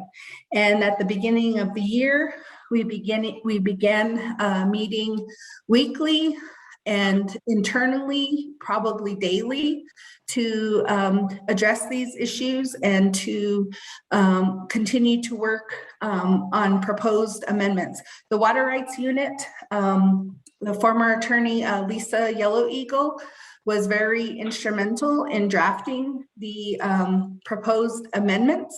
And then we would work with the internal team and then also with the project partners to the point where we believe that we have reached consensus as to what amendments we would need in order to fulfill, or for the project to be complete and to fulfill the Navajo Nation's water rights settlement. Oops. Okay. So in our work, we also saw that these amendments aligned with the current administration's key policy initiatives. These amendments would be critical to ensure full implementation of the Indian Water Rights Settlement, which President Biden has stated that Indian Water Rights Settlement, them being completed and funded, is a priority for his administration. It also furthers the Biden administration's congressional commitments to modernize water infrastructure and to prioritize environmental justice. The critical amendments necessary to ensure the project's success is that the funding, the authorization be raised by $447 million to the total of $1.795 billion. The existing authorization has the project capped at $1.34 billion. So again, that's a shortfall of $447 million. As well, detailed project design information or the cause of the shortfall, I apologize, is the project design information revealed a shortfall in the overall project funding. So the additional funds are absolutely necessary to complete the project. As well, the project is taking longer than originally expected. So the amendments are also proposing to extend the deadline from 2024 to 2029. And again, we have also been working with the Bureau of Reclamation. They have been involved in most of our weekly meetings, and they have been providing, technical recommendations to the Navajo Nation team and Project Partners team in order to ensure that we are, putting together the proposed amendments that would work best to complete this project. As I stated earlier, the proposed amendments are requesting mandatory operations and maintenance waivers. The former authorization authorized a discretionary waiver for the Navajo Nation of 10 years. These proposed amendments are proposing that the 10 years be extended to 15 years and that it be mandatory and not just discretionary. As well, the proposed amendments are also requesting a 10-year mandatory waiver for both the Hickory Apache Nation and for the city of Gallup. And what these waivers would do is keep costs for customers low and affordable in order for this project to be successful and to bring water at an affordable rate to the customer base.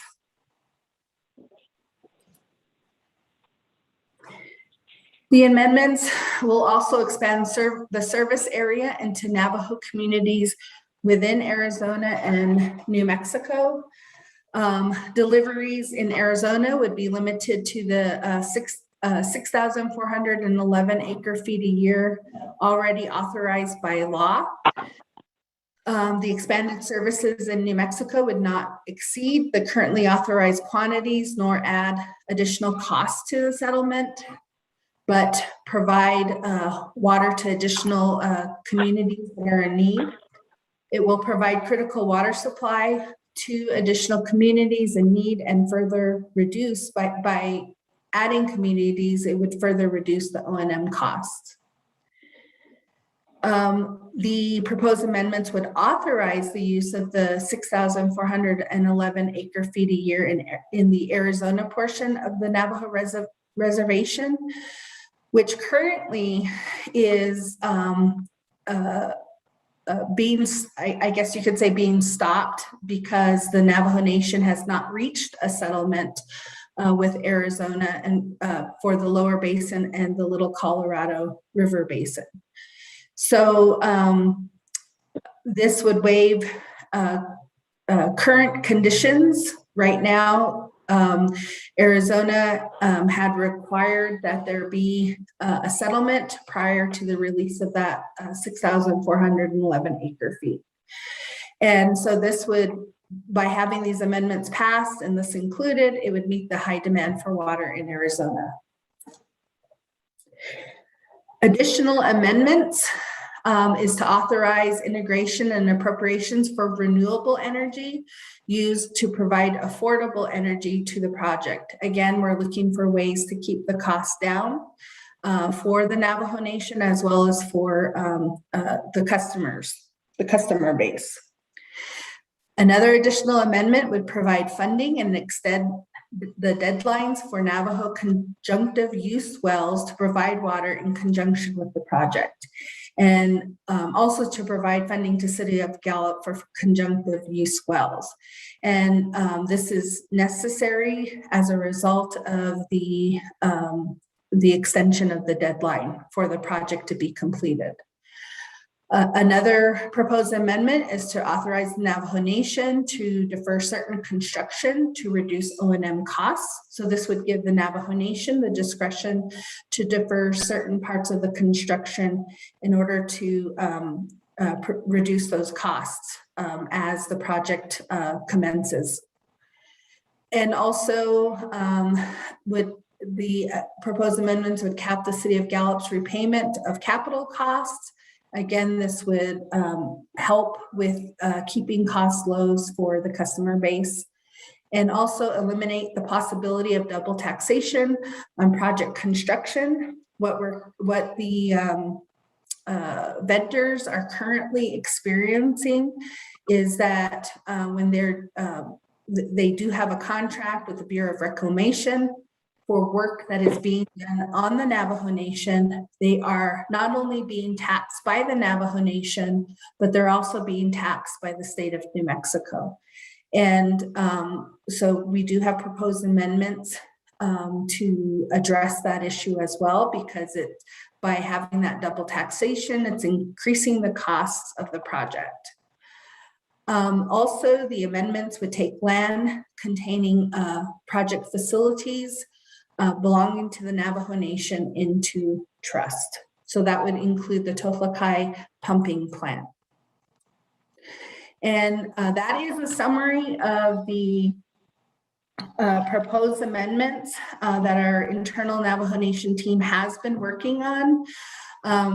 When given the opportunity to give updates like through our quarterly reports, we also do weekly reports, and when we have work sessions, we try as much as possible to update the committee, members of the council, other leadership of these efforts that are currently going on. And so I thank you again for this opportunity to give you this update. During our work session a couple of weeks ago at the museum, this was not on the agenda. However, I did, during my presentation, I did go over this in very briefly. And I'm thankful that I was given this opportunity to give this update and to share this PowerPoint that summarizes the amendments. Now, in regards to the amendments that were drafted and where we reached consensus with the project partners, those documents, so the documents are proposed amendments and talking points for the congressional delegation to utilize to push these amendments forward. We reached consensus on those documents about a week or two ago, and we are now working with the Navajo Washington office to brief congressional staff as well as to share the documents put together by the project partners with those congressional offices. And so we will continue with this effort. We'll continue working, with the department, the DWR, the Water Management Branch, and NWO. We've been, the Water Rights Commission has been heavily involved as well. And we'll continue to provide updates and reports, as well as I think we'll probably go into more detail if necessary on during the October 5th work session with all of those other departments being involved. As well, I do want to report that the Water Rights Unit did hire consultants, Wilmer Hale Law Firm in DC, to bring Michael Connor on board. Michael Connor used to be the Deputy Secretary for Interior. He also worked for Senator Bingaman when the water rights settlement, when the Navajo Gallup Water Supply Project was first introduced more than 20 years ago. And he has been so helpful in working with us to get through to this point where we're at, where we can continue to move these amendments forward so that we can, have this project completed. So that's it for my presentation. Thank you again, and I stand for questions or comments. Thank you, Ms. Brown-Yazzie. Honorable members of RDC, let's establish a motion and a second.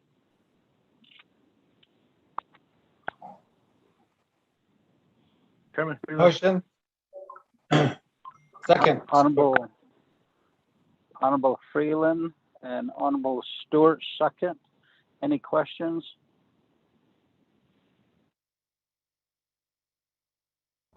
Chairman Kelly. Comments? Honorable Begay, you have the floor. Chairman,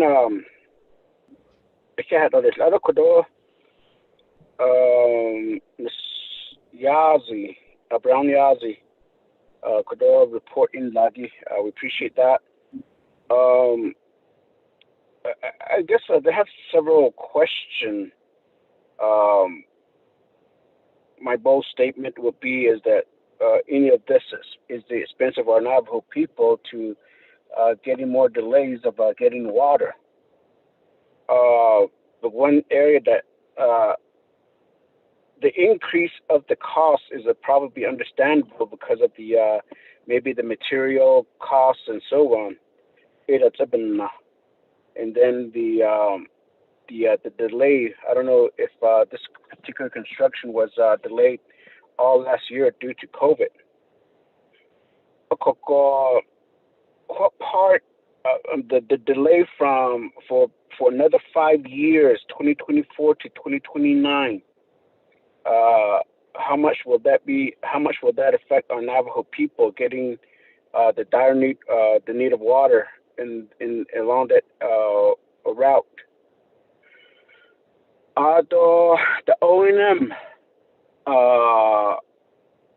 Are we saying that we're giving the authorization 10 years mandatory O&M waiver for Hickory Apache and then the city of Gallup? I mean, if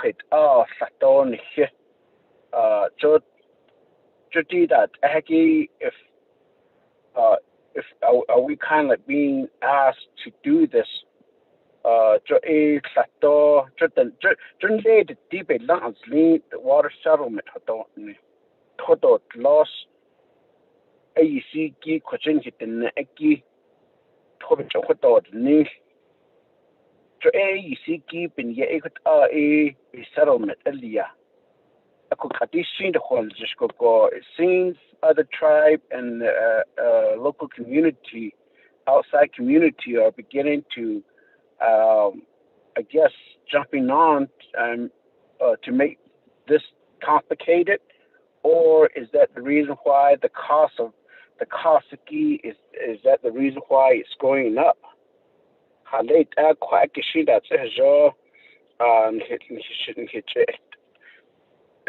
about ishan ohle akoko koto nipnad liniki tkhobchoto znaki to yuj but the need ko iliash that I guess that's the key question. I mean, if they were part of this particular settlement, I mean, I think that's one area that we really need to solve it.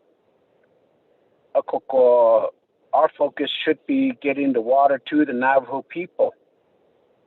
Now, I'm interested more in the extension of the water line into the state of Arizona. I believe that would affect some of the area on the Arizona side. I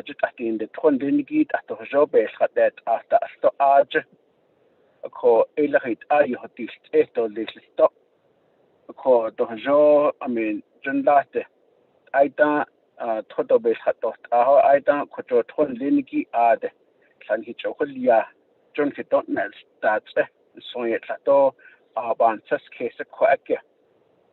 Ado, how much are the our congressional delegation involved in this particular request, and how soon can this be done? I mean, could some of the potential infrastructure bills that's being talked about, could this be added on to that particular area, or is this one of those just an internal Bureau reclamation portion that this only needs to be done administratively? But as far as an amendment, I believe it has to go back to the full to the full Congress to make this authorization. Or maybe expound more on providing how this particular should the Navajo Nation move forward with this request. I mean, what are the who are the main contact at DC level to get this going? So, Chairman. Thank you, Honorable Gay. Ms. Brown Yazzie. Yes, thank you, Delegate Kialan Begay, for your questions and your comments. And so let me do my best to respond to you. I also know that I believe Jason John is on the call to assist if needed. But in regards to the increase in the cost, you are right there. The cost of materials have increased, as well as, caused by the pandemic. There have been delays caused by the pandemic.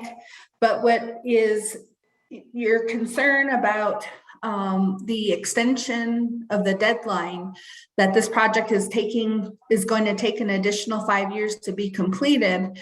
Some of the delay, some of it was out of our human hands to get it completed as originally expected as a result of the pandemic. But what's good about this project is that it has already begun serving communities in need of water. I believe, as I said earlier in my presentation, communities began being served in 2015 and 2016. And I know in Eastern Navajo, including my own community of Torreon in 2020, that water was delivered to those areas and beyond, and will continue to do so as the project, as the pipeline gets completed. So as it's completed, it will begin servicing communities. We do not have to wait for the entire project to be completed to start serving. It has begun serving. Let's see. In regards to your question about the ONMR waiver for Hickory Apache and the city of Gallup,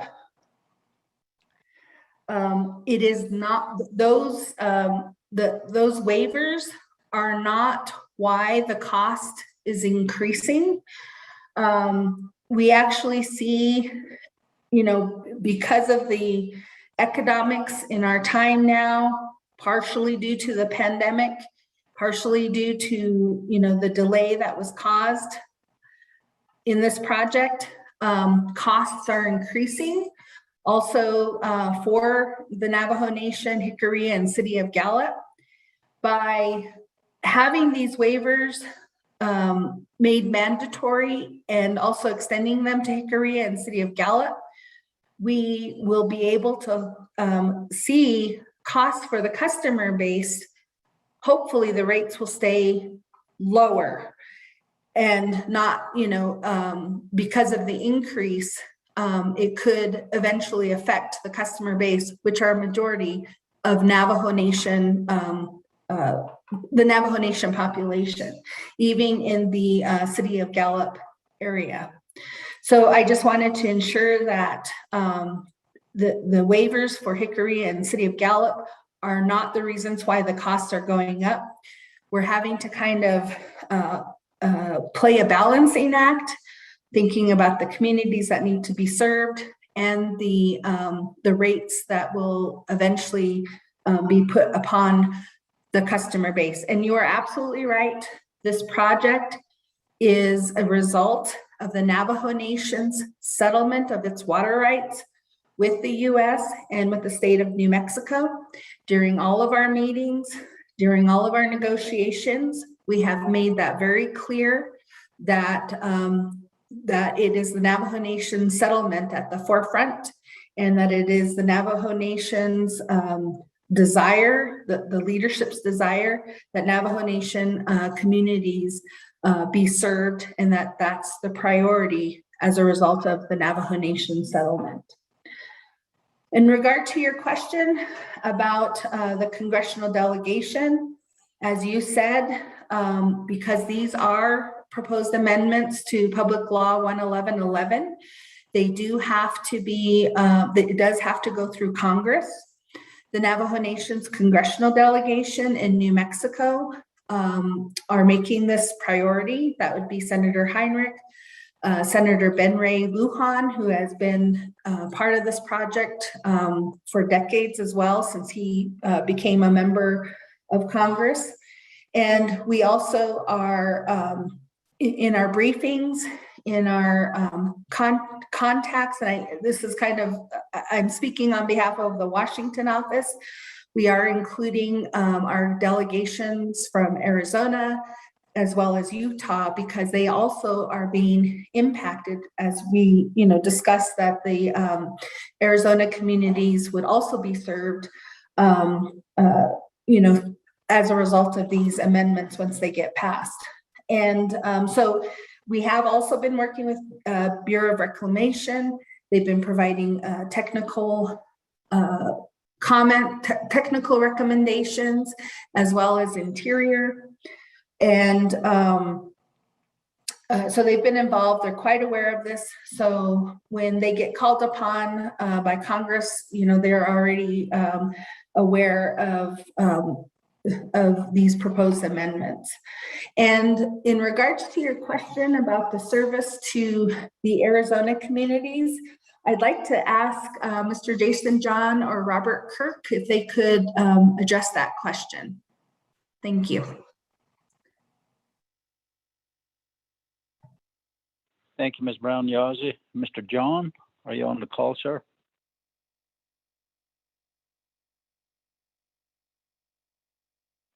Mr. John? None? Mr. Chair. Yes. Yeah, this is Robert Kurtyat, Ishinantai. Mr. Chair, the members of the RDC committee, my name is Robert Kurt. I'm with Navajo Nation Department of Water Resources. The water that's going into Arizona, originally the 6411 Nenegia, that amount of water was Fort Defiance to St. Michael's going to be on the Arizona side. That was the amount of water that was designated for these communities. Miss Brown Yazi na dash Yahat Zigi ya Arizona that ya ADG Tosatna do Glosnoya from New Mexico to Arizona. That's how the original legislation was drafted. It no Nisatnan from New Mexico to Arizona and serve these chapters in Arizona. It's not just these two chapters. We are also thinking about other chapters along I-40 from west of Gallup. So so those are some of the things that we're talking about. The way the proposed amendments is being worded is that we would use instead of trying to wait for a Arizona LCR settlement, we would try to use or identify waters from the upper basin Arizona, and that would be where the water, the 6411 would come from.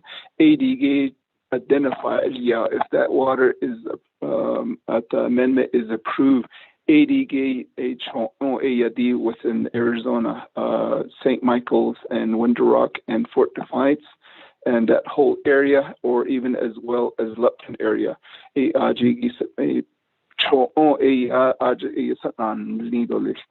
was the proposed amendment that was in here. So hopefully I can, maybe if there's any more questions, please ask again. So thank you. Thank you very much, Mr. Kirk. Honorable Begay, do you have a follow-up question? Chairman, I guess di koto chot nkitenan limiki pahaki to tobato losiki juditat apskeseko chot in palana nitzen. Ado dik at platen generally kojiko state of Arizona jo it lost the shinigi jo hit jo hit ada these settlements always begins to have some technical issue a whole national that one song yet but not I wish that it could be extended. Yeah, it could be. I wish it could be extended out. However, because a lot of times the Navajo Nation is always dissected by these counties and state boundaries. As one nation, the other question is the follow-up. Is that how much of this, in working with the IHS, the Navajo Nation, I guess we're initiating to start debating on some of the funding that were allocated for COVID. The cost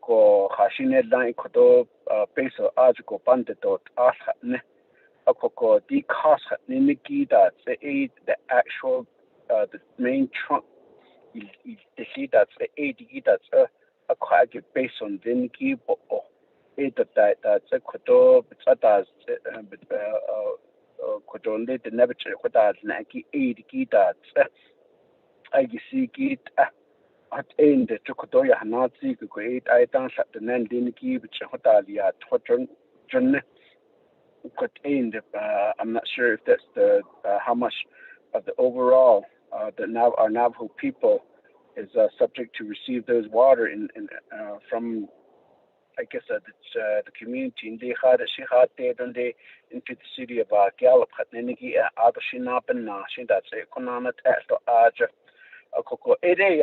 Chairman Kodoba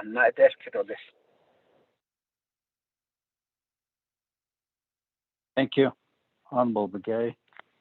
Just for your information, before I go back to Ms. Brown Yazzie as well as Mr. Kirk, when we had our meeting on the 23rd with the Speaker's office, Mr. John was on the call as well as Ms. Brown Yazzie, and our discussion was on these shortfall for the Navajo Gallup Water Supply Project.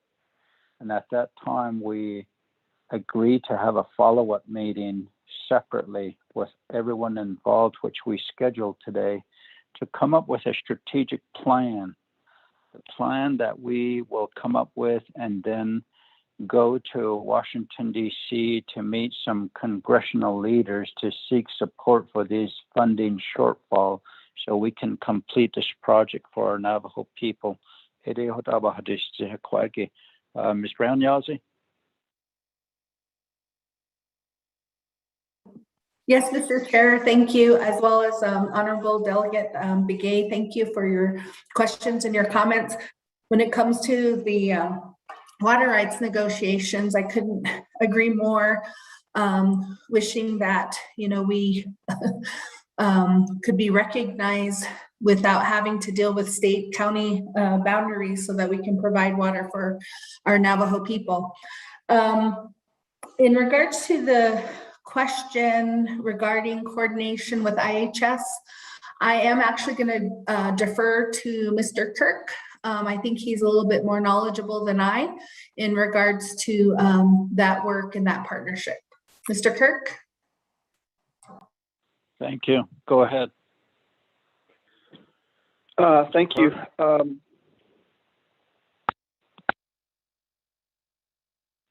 You're good. Go ahead. Okay. Thank you, Mr. Chair.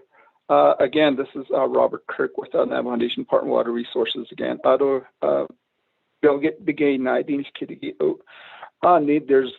is a concern about the Arizona communities. Miss Michelle Brown Yazzie, how some of these borders, and I think one of the bigger things is also like the border between the upper parts of the Colorado River Basin and the lower Colorado River Basin, that we have all of these states again. So I think that you can't do this. We do have water systems that crisscross all of these borders today. We are delivering water from one state to another, or from the upper basin to the lower basin, because our chapters do not, so it doesn't really accommodate these boundaries, whether it's the state or the upper or the lower basin or the county boundaries. So one of the things that I wanted to bring up in that regards, Arizona communities, is we also do have plans as Jashi 2024, only 2029, but we do have a plans to utilize existing groundwater. We do have a well in the Twin Lakes area that has been connected to the systems that already have been completed. The Navajo Gallup, it goes up to Totlagai pumping plant, and it starts from Reach 12A, which is a little bit south of Twin Lakes or Bahasa chapter, Adohat, and right in that vicinity there is a well that has been interconnected into this pipeline that goes up to Totlagai pumping plant. So one of the plans is to utilize groundwater to maybe that's an alternative that we could use to deliver groundwater into the Windrock and the Fort Defiance area in the interim period. Although at the same time, this is that same groundwater source that we could also utilize to deliver groundwater to chapters that really need it around the city of Gallup. This includes Red Rock, the west of Gallup, the east of Gallup into the Church Rock area. So this is water that could be used in the interim period from hopefully pretty soon, once the connection has been finalized, that we could start putting groundwater into that pipeline and then being conveyed through the city of Gallup's facilities and being conveyed south of Gallup, west of Gallup, and east of Gallup. And then maybe in the future, sometimes to be utilized going across that state boundary. The water from the groundwater, up in so it's not really subject to a lot of these policies of surface water. So that's one of the things that I kind of wanted to bring up the second thing, coordination with IHS. Yes, we do have a lot of work that's happening with IHS. We are trying reaches 14, which is south of Gallup, and then also east of Gallup. IHS is doing that work through a financial assistance agreement. Yeah, this is all done to help speed up the construction of the pipeline. So the city of Gallup is already done with their side of the construction within their regional area. But south of Gallup, though east of Gallup, with the IHS is right now almost finished with their final design. And then they're going to be, I think they're going to go out to bid. And I think they said late this year and maybe construction maybe next year. So that's the latest. So we are working with IHS in that regard. In terms of IHS SDS projects, we are trying to coordinate a lot of these things. Later on, maybe we can also talk about in depth about the connection plans from this main project, the Navajo Gallup Water Supply Project. Once it reaches through, it goes through a community or a chapter, how is it going to be integrated into the local public water system? So that is called the connection plan, and we are also working on that with IHS and NTUA. So that's hopefully I can answer some of those questions. Delegate Begay, Mr. Chair, thank you. Thank you very much, Mr. Kirk. Honorable members of RDC, do you have any other comments or questions?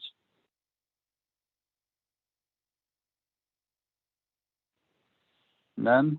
Honorable Begay, do you have a follow-up question? Chairman, I'd like to request maybe sometimes next month that we have an overall picture of this water development, mainly to the Navajo people in the area. NECA do NTUA do IHS Niniki.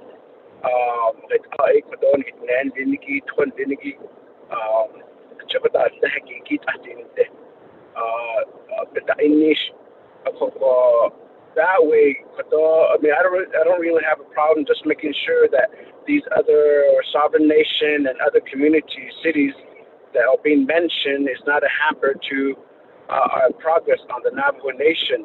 I just want to make sure that that's assured.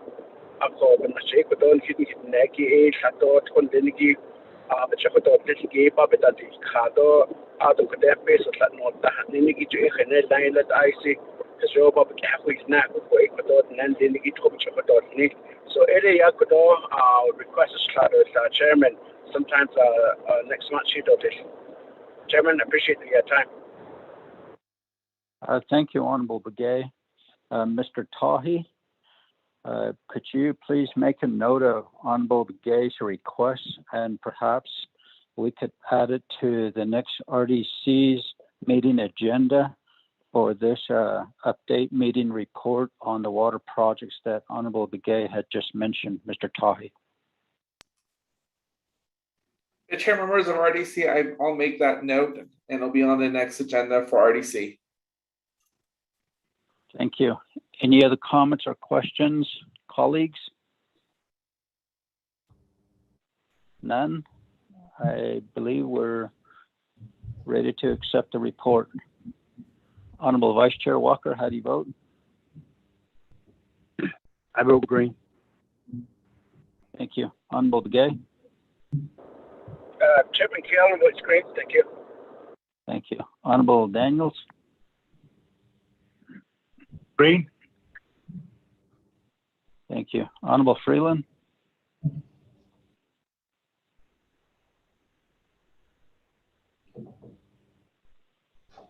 Honorable Stewart? Green. Honorable Freeland? Honorable Freeland? We have a vote of 4 in favor, 0 opposed. Chair not voting, motion carries. We'll accept the report. D, update report on the Twin Arrows Casino Resort demonstration and information.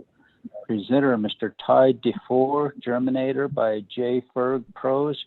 Mr. Ty, did you receive an email requesting this report? Chair, members of RDC, I did receive the email regarding this demonstration report. It was sent on Friday, September 24th, 2021 at 3:56 p.m. This email was also addressed to you, Chair, indicating that this is just a follow-up report on the demonstration that they conducted on June 28th, 2021 at the Twin Arrows Casino and Resort. Back to you, Chair. Okay, thank you. Mr. Ty DeFore, are you on the call? Yes, sir, Honorable Chairman Nez. Thank you so much. Honorable Vice Chairman Walker, members of the Navajo Resources and Development Committee. My name is Ty DeFore, and I'm the Vice President of Sales for J. Ferg Global and the Germinator Mobile Sanitizing Company. The purpose of this meeting is to provide an information-only report pertaining to our demonstration at the Twin Arrows Hotel and Casino. Before I move forward, I would like to recognize Shami Begay and congratulate her on her retirement. Shami, may God bless you on behalf of our organization. We wish you well in your future endeavors. Mr. Tahi, with your permission, I would like to go into screen share mode and go ahead with our presentation.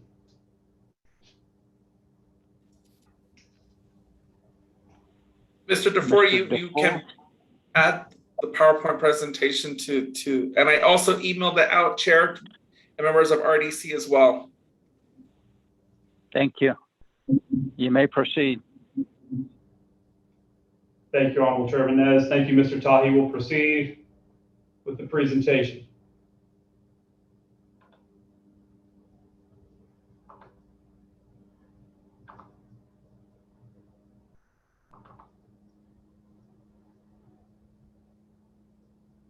Okay, can everybody see my screen?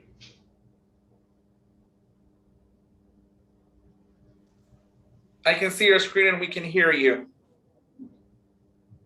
Thank you, Mr. Tahi. Understand we're all clear. Here we go. RDC, Honorable Chairman Nez and Honorable Vice Chairman Walker, thank you so much for allowing me to be on the agenda today to provide a report on our services that we provided to the Twin Arrows Hotel and Casino.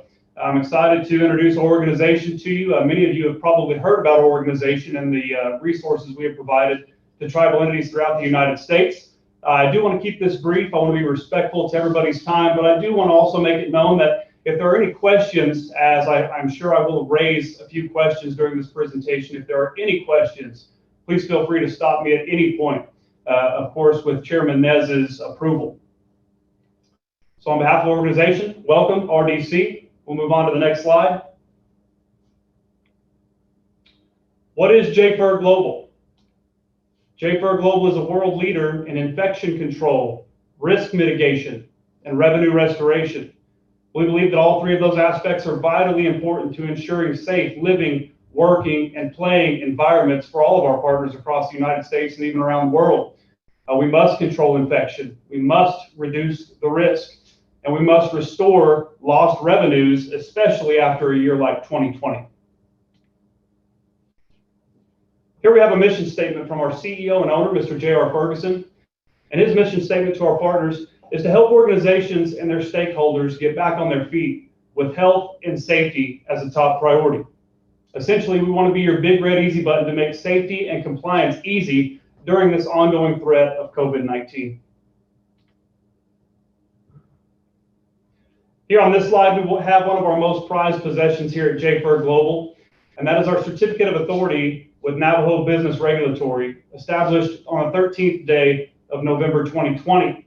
The Navajo Nation drew our attention during the onset of the pandemic in 2020 with the pioneer strain of SARS-CoV-2 causing truly quite a stir.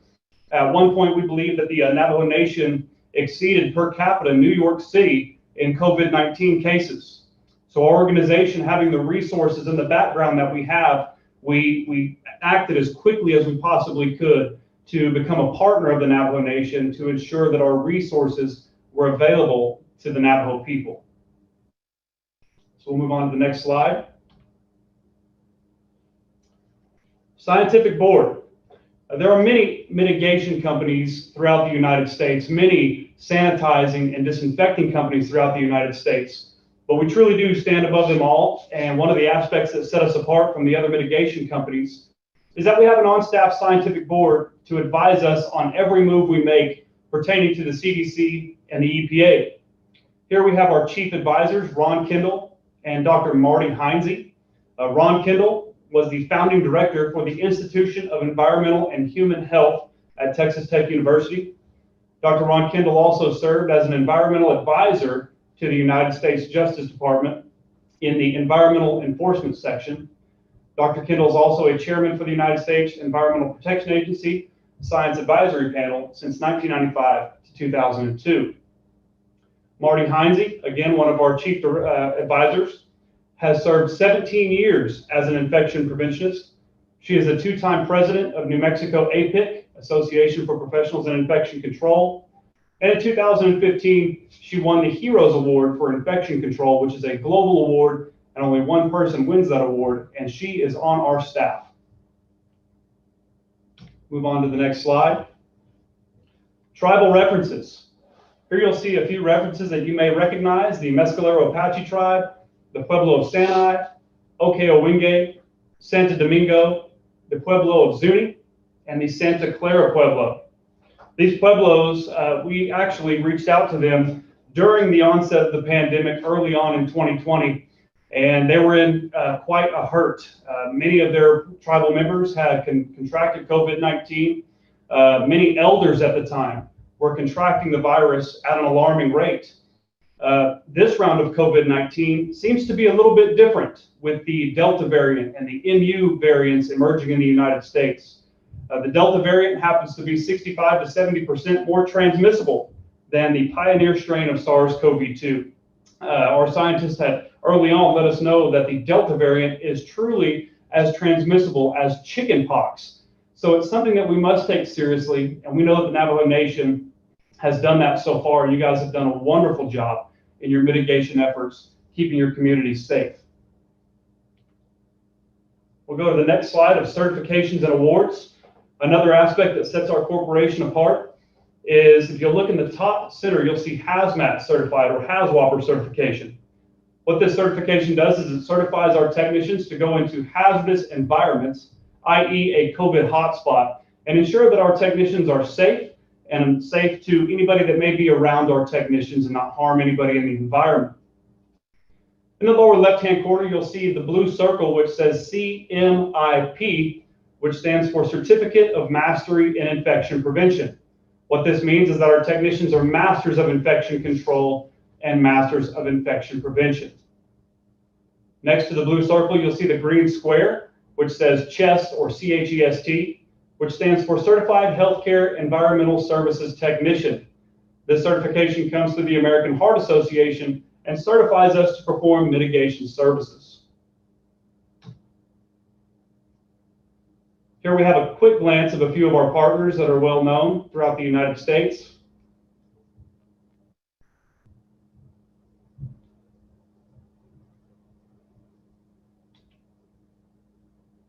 Here on this next slide, you see be proactive and not reactive. Our services are best handled before an outbreak occurs. So be proactive, not reactive. Our services utilize breakthrough technologies that are 1,000 times stronger than Lysol and 100 times stronger than bleach. Our treatments also provide a 90-day antimicrobial protection with only one application. So truly, from the first day our treatments are applied in a facility, for 90 days, our products continue to kill even COVID-19 for that 90-day period of time. We redefine the concept of a healthy living, working, and playing spaces. We only utilize the safest and most effective solutions on the planet. Proposed germinator mobile sanitizing services. We offer broad scale mobile sanitizing and disinfecting. We are a large job mitigation company. Currently, we are capable with our current staff to sanitize 5 million square feet per week. To date, we have sanitized upwards of 100 million square feet for our partners around the United States. We offer a 90-day protection plan since we are utilizing a 90-day product, which will qualify you for a free respray if someone should contract COVID-19 in a facility after we treat it. ATP surface testing and monitoring. This is a critical aspect to understand that we provide tangible evidence, science-based evidence that our products actually do what they say they do, and that is reduce the risk of transfers of illness in a facility. And we do that through means of ATP surface testing and monitoring. Of course, we utilize certified technicians, which we went through. Quality control is always guaranteed and monitored by on-staff supervisors. 100% customer satisfaction is, of course, guaranteed. We have COVID response teams on standby 24/7, 365, capable of sanitizing 1 million square feet within that 1 week time period.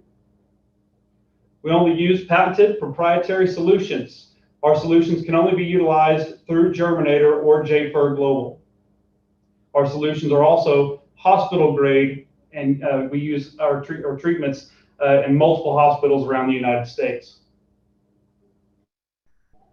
Here on this page, we'll have a little bit of a reiteration that we utilize breakthrough technologies providing the 90-day protection, 1,000 times more effective than Lysol, 100 times stronger than bleach, 90-day shield microbial barrier application, all natural, sanitizing and deodorizing.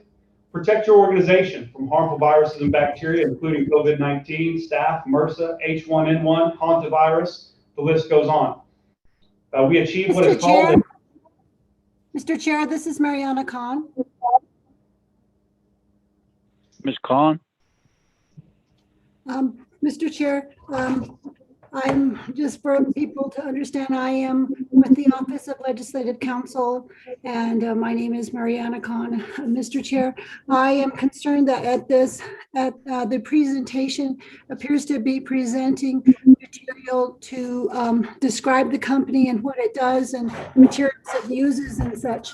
It would seem like this type of material could be distributed on to the delegates and to the Navajo Nation by mail or another format.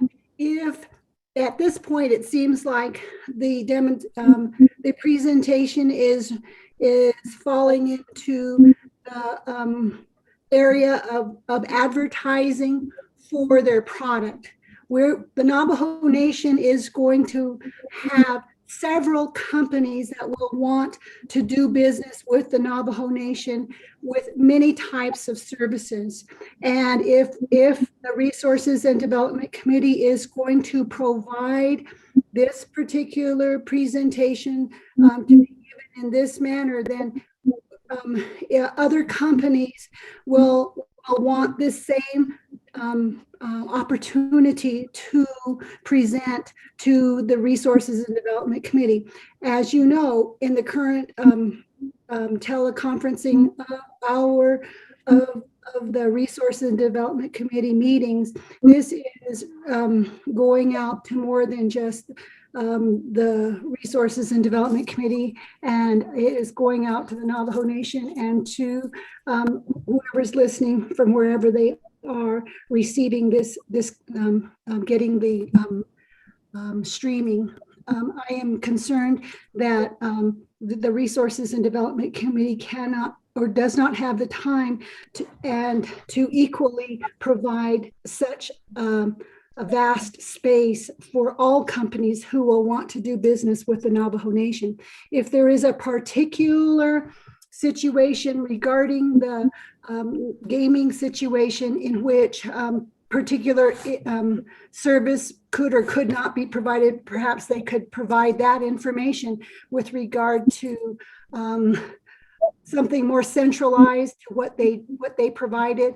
And my concern, I'm just trying to do the best I can to say that the Navajo Nation's Resources and Development Committee cannot be or should not provide an opportunity like this to just one company. And if we are going to do it for more than one company, then the Resources and Development Committee must be aware that there are several companies that will want this type of presentation to this vast audience that we have. Mr. Chair, that is my concern, and this demonstration can be provided to the delegates and to the Navajo Nation in a different manner that does not require other companies to be provided this wide range of broadcast. Thank you, Mr. Chair. That is my concern.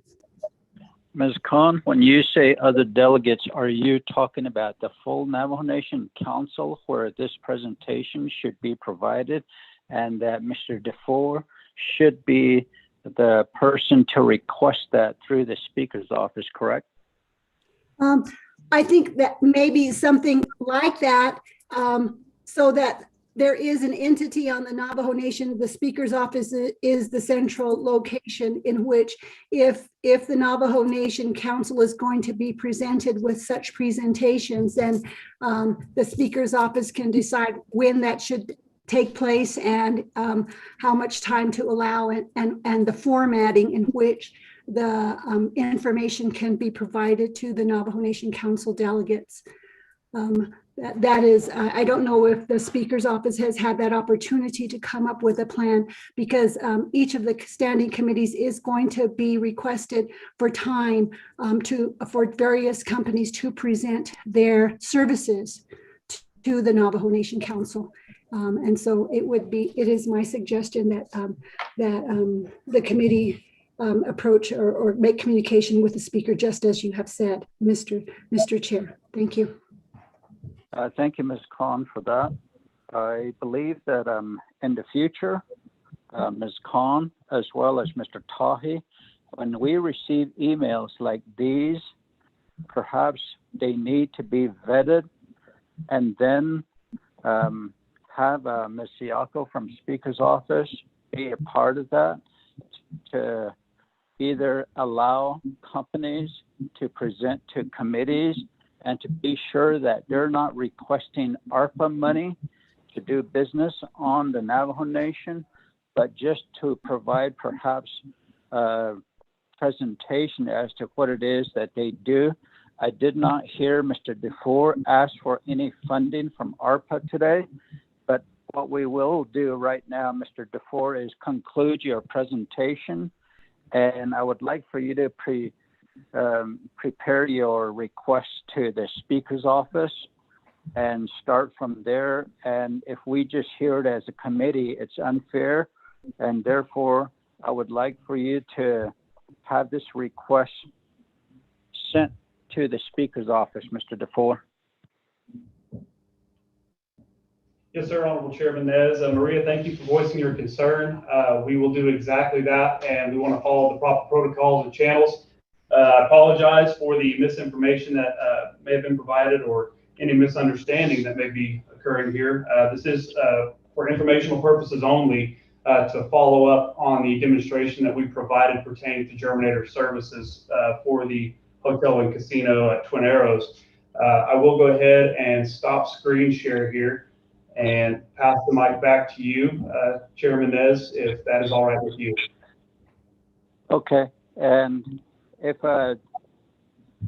Mr. Parrish, the CEO of Twin Arrows Navajo Casino Resort, wishes to provide a report on your services or what has been done there, he should be able to provide that report.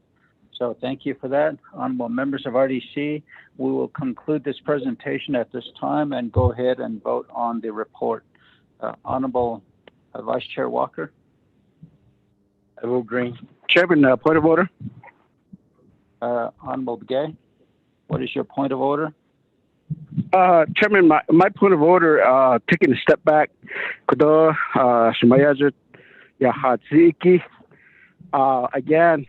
I think the committee does have, through approved agenda, we accepted the agenda and get these reports to us. It's always that late in the game that we always get certain type of caution, which is okay. my question, my point of order is that with that situation, with that information that was brought up by Legislative Council, how does the company how will RDC be viewed in accepting this report? And what the concern was brought up by Legislative Council. Ko dikat o report digi sabi dia dan ko jay up on that zalan he thought kit the store that don't need that say quite again jay that maybe get some clarification there, Chairman. Thank you for that.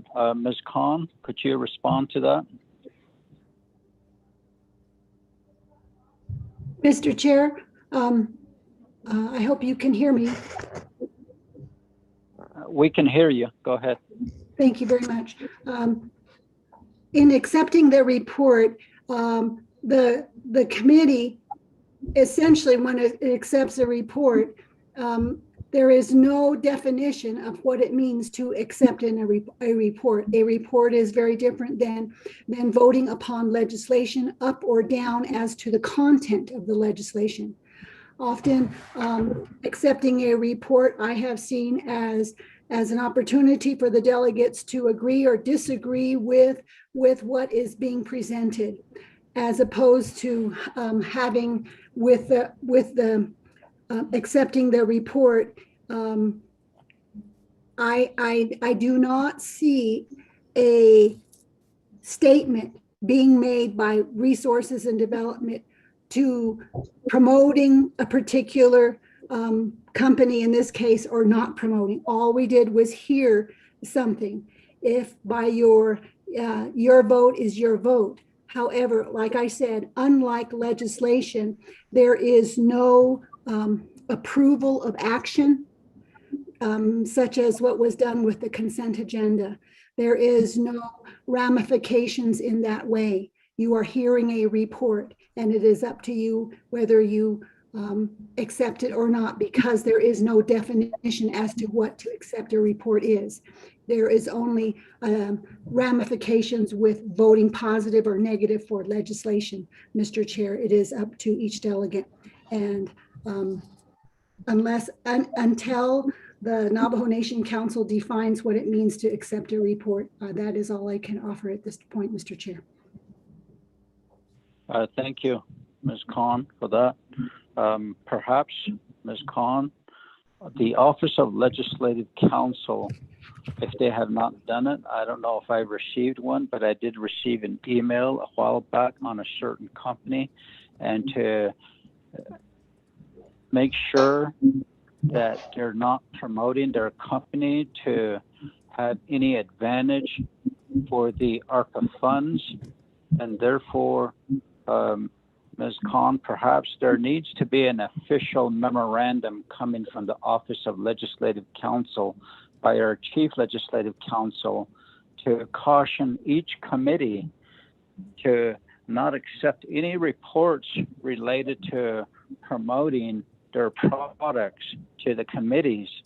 And perhaps there's additional information that needs to be presented to leadership so we all don't get in trouble or cause any litigation. And we just need to be careful, Ms. Khan, but we appreciate your advisement. And in the future, I believe that these need to be vetted very carefully before they're put on the agenda, Ms. Khan.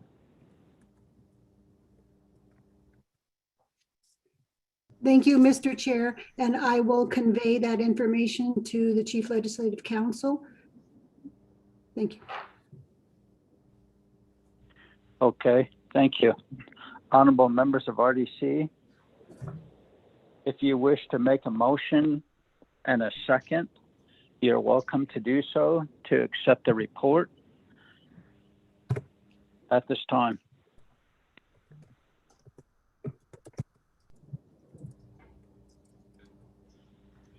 Going once, going twice, going 3 times. No motion, no second. We will not act on this report. We'll move down to E, report on the Navajo Nation Tribal Parks and Recreation. Mr. Martin Begay is unavailable today. He did mention if he's available, he'll get on the call, but he assigned one of his staff, Miss Elvina Arviso, to do this presentation. Ms. Arviso?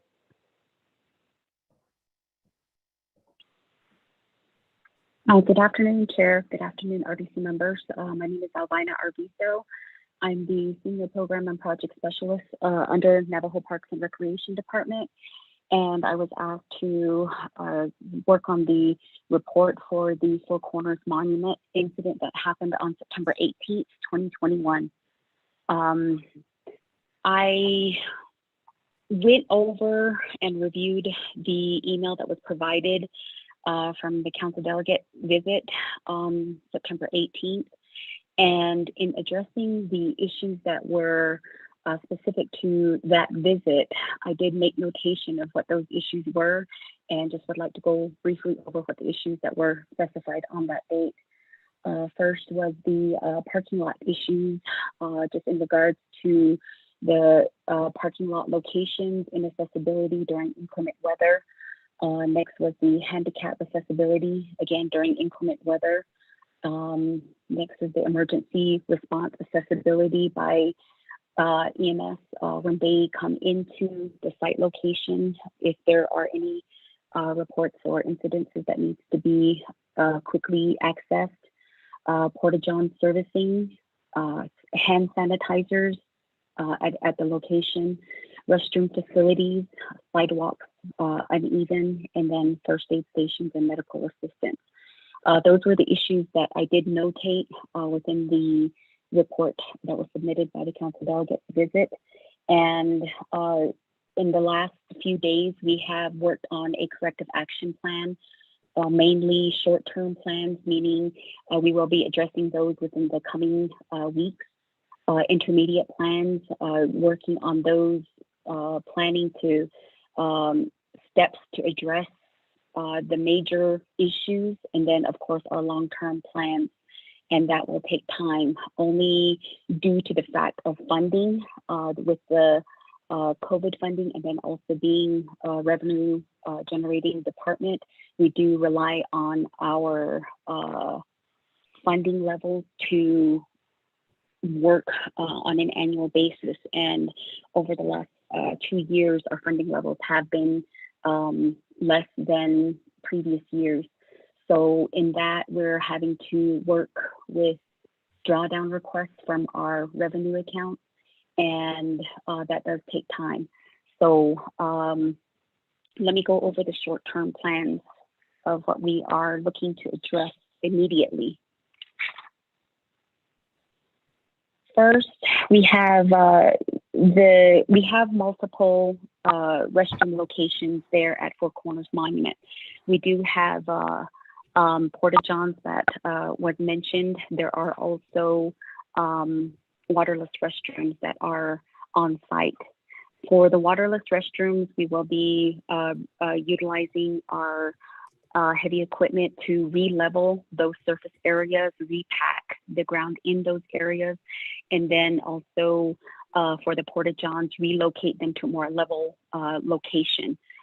As noted, there are rains in all areas, and with this weather front that we have been having over the last few weeks, this has impacted a lot of the surface areas there at Four Corners Monument. The heavy equipment that we currently have are being utilized at the Four Corners Monument. So that is one of our long-term strategies, is to purchase more heavy equipment areas for all locations, not just trying to move heavy equipment from one location to another. So that is one of our long-term plans. And then for the parking lot facility, we have been providing gravel for the locations, but being that the mud is just it shifts, the ground is constantly shifting, and then of course the water runoff, we have a lot of the issues with that.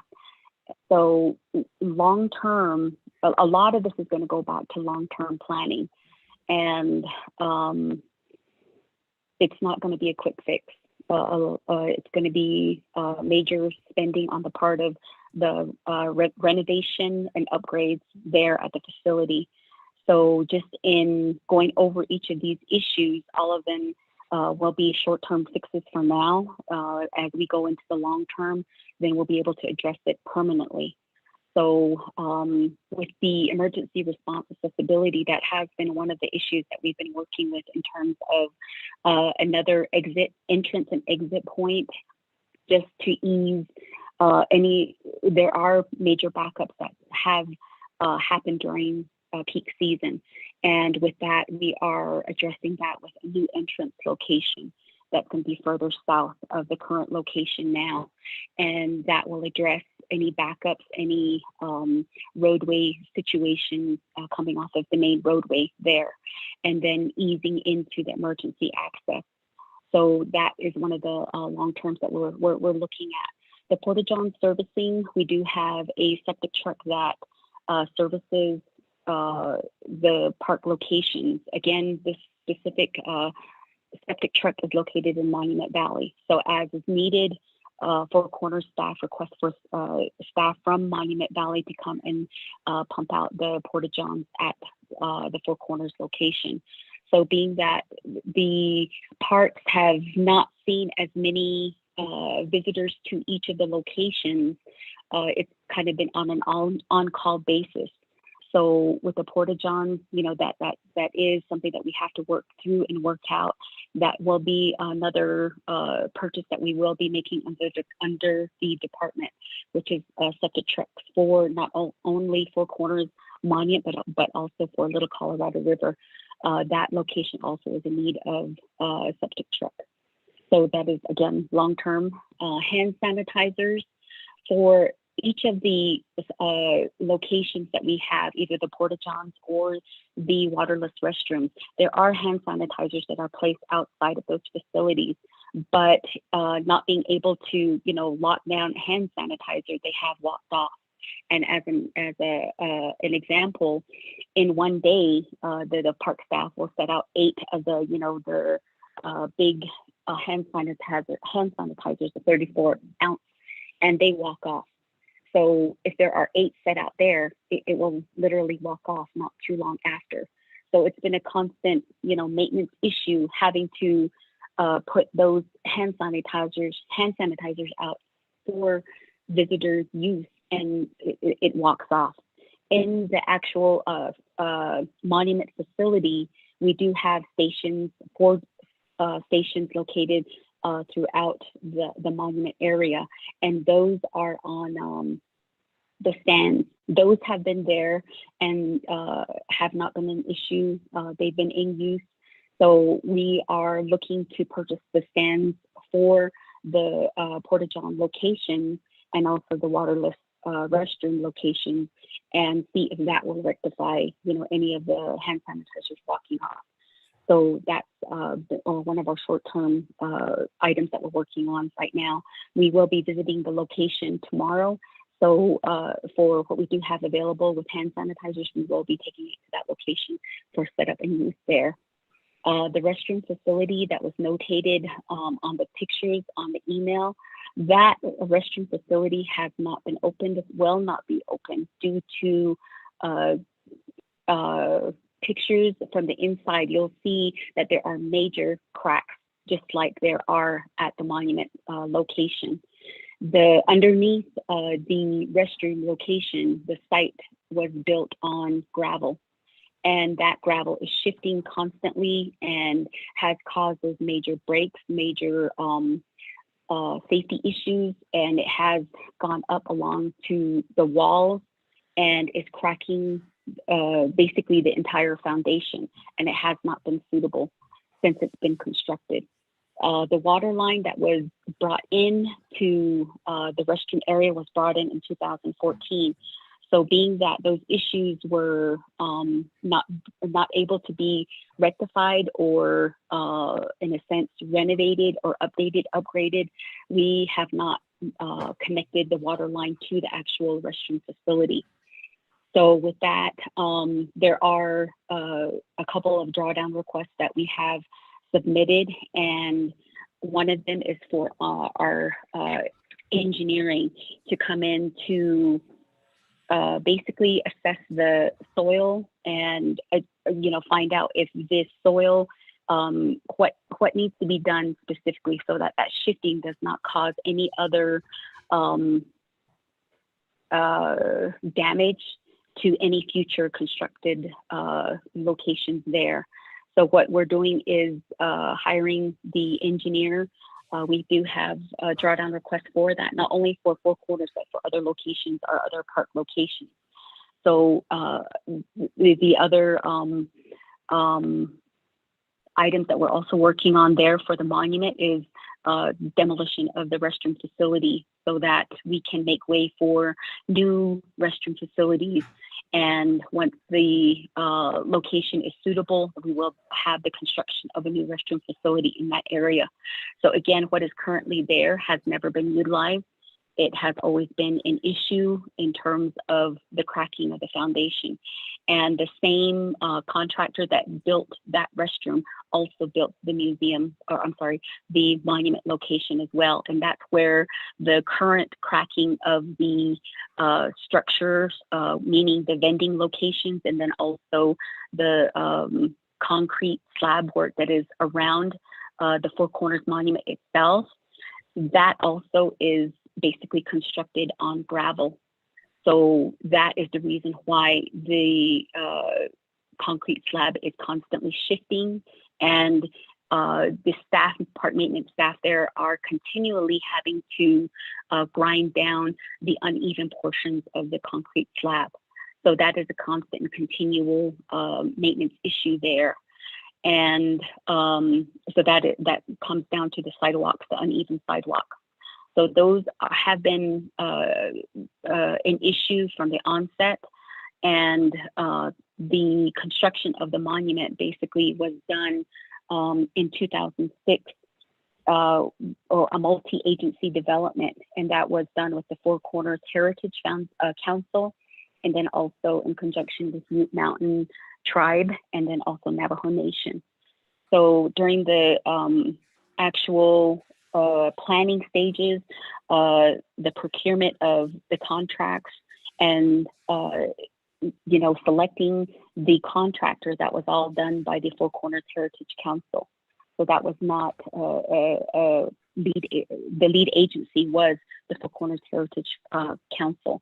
So with that, all of these issues and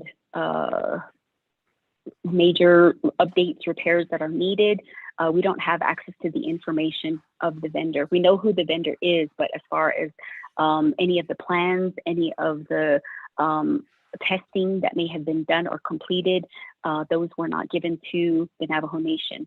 So at this point, we are working around and just, in a sense, planning on redoing a master plan, if you will, and that will include the monument itself. So long-term, correcting all the issues is going to require demolition of the current museum site location and the current restroom location. And with that, that major construction, demolition, planning and reconstruction is more than likely going to close the facility for roughly about a year. So that is our long-term plan for the monument. And all of that will depend on drawdown when we can access the funding for that. At this point, we have estimated the total project cost for this will roughly be about 8.6 million.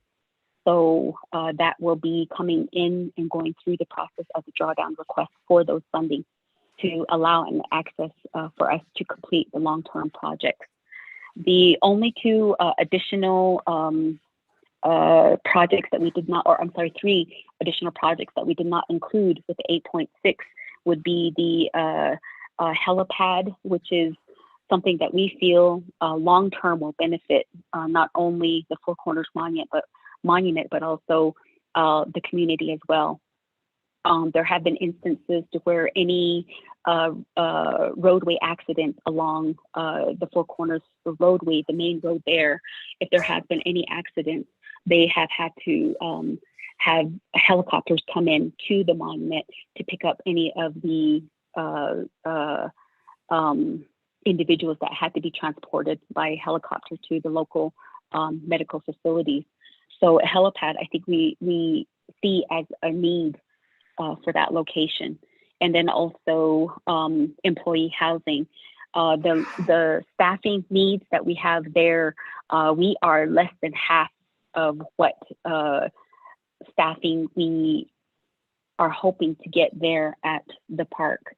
Currently, there are 5 staff on board, and we are still hoping to hire an additional 6 staff. So there are staff shortages within not only the Four Corners Monument, but with our other locations.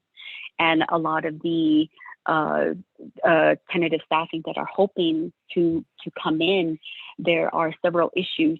One of them being, the salary is too low. And we have other site locations. We'll use Lake Powell as an example.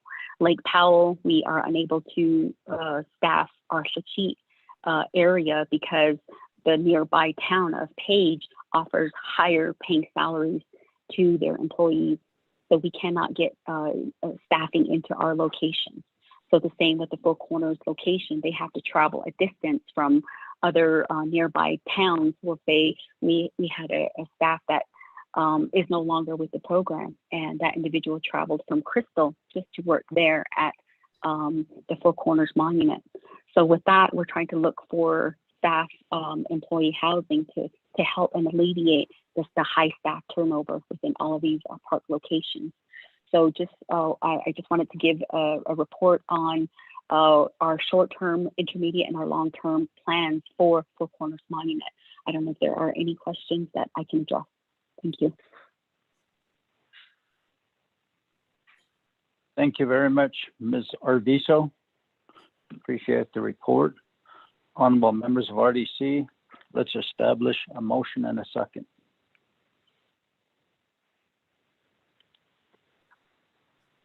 Motion. Kellen. Honorable Begay, thank you. Second by. Second. Mr. Chair, this is Daniel. I'll second. Honorable Daniels, thank you. Honorable members of RDC, do you have any comments or questions for Ms. Arvizo? Mr. Chair, this is Daniel. Honorable Daniels, go ahead. Yes, thank you, Mr. Chair. Thank you very much. Good afternoon. To Ms. Arvizo, was it Ms. Arvizo? Thank you for providing a report. Appreciate the updates within the Four Corners Tribal Park area. I just have one question. At these tribal parks, at the peak seasons,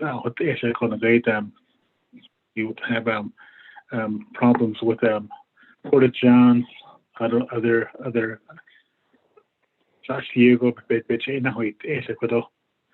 manpower. But I know right there at the Four Corners Monument, there's 4 states that meets right there. I don't know that there's 2 tribes that the boundary goes into Four Corners right there. That the Navajo Nation and also the Ute Mountain Ute tribe from Toyoak.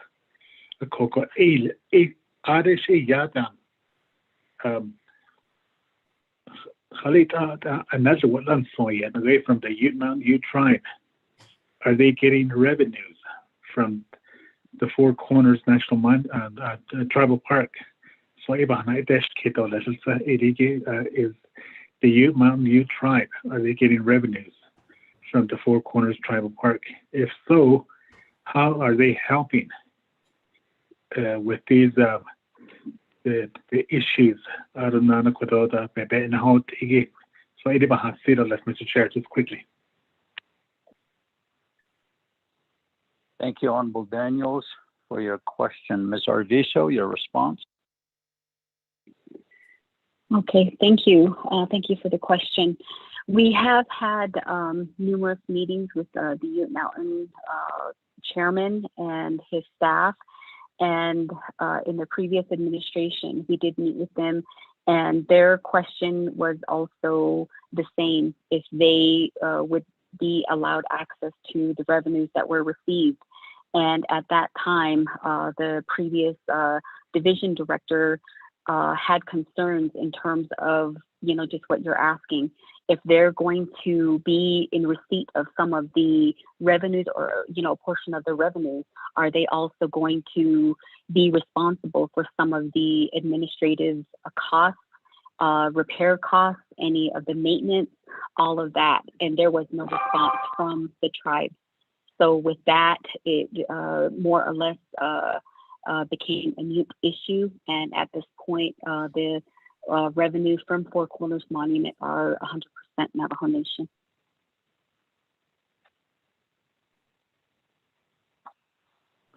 Thank you, Ms. Arvizo, for your response. Honorable Daniels, do you have a follow-up question?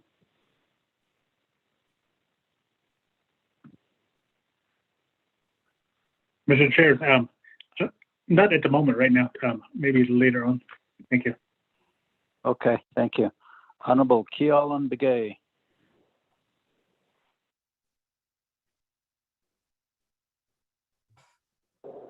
Chairman, can you hear me? Yes, go ahead. Okay.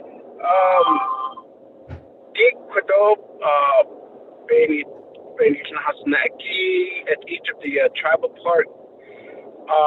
Could we get, I'd like to have this particular services that are being provided and are available at each of the tribal parks.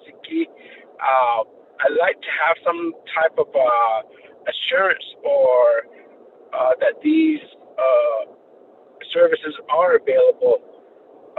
Although that accident may happen, Chukado, Shato, or Doade, the Holon, the door, Ben Hot, no Ecuador, Ben Histahon now, Shibin Nacho, Deep Ben Hisna from the travel park service. Could you be able to provide a written statement to the RDC or chairman? Could I request through RDC that we get a written statement that these services are available, that the Navajo Nation has some jurisdiction, and then if they have any maybe some type of mutual agreement for operation, maybe provide that to the council or to the committee, that there is a cooperation effort of those parks that are run by different tribes. Although what is the report or input by or support by the states? Because economic development, so a lot of time we have to accommodate a lot of these services in these areas. Share the way I received the information of the situation was that there was none available. So maybe EMT, public safety, and whoever, they need to provide that these services are available. And I'd like to have some type of a documentation in writing to confirm that, Chairman. Thank you. Thank you for your question. Ms. Arvizo? Okay, in response to any of the issues at the parks, we have been working to staff, ranger, law enforcement within our department. And currently we do have 3 on staff and hiring 2 additional once we do have the applicants hired on. So at this point, as far as the assistance, providing some type of emergency assistance, we'll say we have Monument Valley to where there may be issues with tourists that may be lost in some way or, have been injured along a trail. We do have that type of assistance. And once we hire on and are fully staffed, we are able to have each of the rangers at each of the park locations. Currently, again, because of understaffing, we are unable to have a ranger at each location. On this particular day, on Saturday of September 18th, the ranger was supposed to have been at that location for his weekly visit. And at that time, he was not able to make that visit. So they have been instrumental in being that the staff within our department that's reached out to EMS, that's worked with the police, that have worked with the other rangers, resource enforcement, and state, county, and they have been able to bridge that gap for the department. So we're looking to expand that with additional services. We do have our staff that are all, that they do take their first aid training. And again, just by the high numbers that do come in on a daily basis. And at that point in time, on the specific day, there were 2 staff that were there at the park. So it really comes down to logistics. We just have to ensure that we do have more staff available. And one of the vending site locations is made specifically as a first aid station. So we are working toward getting that fully accessible at all of our locations. And we do have emergency plans for each park. And each of the park managers are versed on what they need to do when there are incidences that do happen at the park.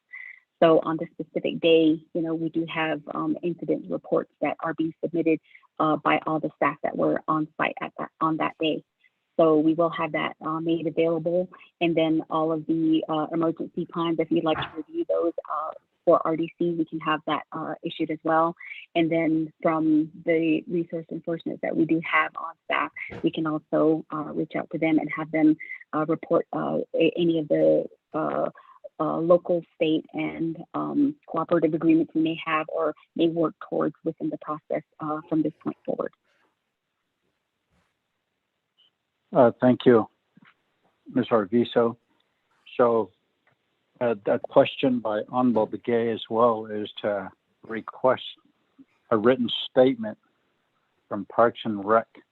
Also to understand how you all, as you just stated, work with resource enforcement or medical personnel, and perhaps your requests, your proposals that you had just mentioned during your report about a heliport, staff housing, and just give us a written statement also on what equipment that you all have to keep the place, just the upkeep of some of these places, the Parks and Recs. I understand that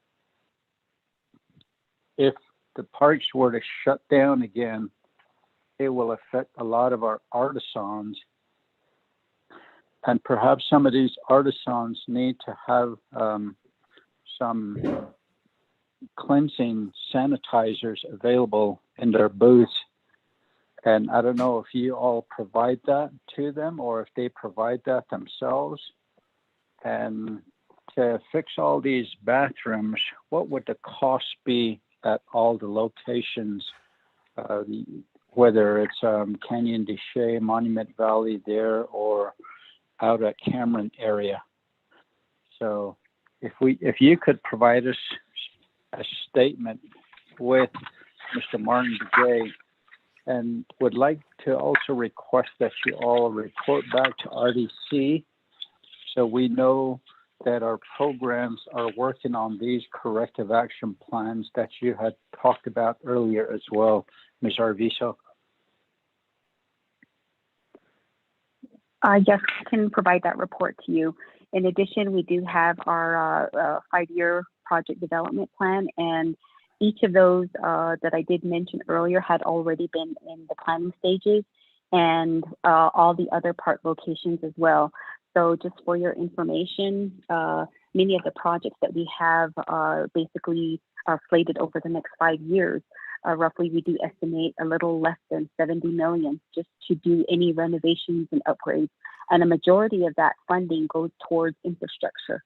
A lot of our locations have very, very old, dilapidated water lines and sewer lines, the electrical power line extensions that are required just to update all of the poles, everything that, that we need to upgrade all of our facilities. A majority of that has to go towards infrastructure, but we do have all of these projects listed, and I will also include that in the report as well. Thank you. Ms. Arvizo, include in that as well as what Honorable Begay had mentioned as far as mutual agreement between tribes, which would be the Ute Mountain Ute tribe up there, and what Honorable Daniels had mentioned, and how do they contribute, or if we as leadership, the oversight, could meet with the Ute tribal nation, the Ute Mountain tribal nation, perhaps we can have a sit down with them and work something out, or if that's not what Parks and Rec, Mr. Begay would recommend, or have a better suggestion from his office, we could follow that advisement. Ms. Arvizo? Yes, during our last meeting with the chairman of the Ute tribe, he did mention that he had reached out to Office of the President to no avail. So he has been reaching out and wanting to have some type of intergovernmental meeting in regards to the Four Corners Monument. So that would be ideal. Okay. Now that you mentioned that, they did make an effort to reach out to the Office of the President and Vice President. Perhaps we could respond as oversight and have a meeting, perhaps at Tisnospas, Arizona chapter house there or something, to have them come down and meet with us, or we could perhaps with our advisement by our legal counsel, since that's another sovereign nation, we could set something up to where we can have a discussion where both tribes would benefit from this location of the monument. Ms. Arvizo? Yes, we can go ahead and open that dialogue and see if they are receptive to what you mentioned, and I can submit that in the report as well. Okay, just convey all that we were discussing to Mr. Begay. Thank you. Honorable members of RDC, any other comments or questions? Mr. Chair, this is Daniel. Honorable Daniels, go ahead. Yes, thank you. Thank you.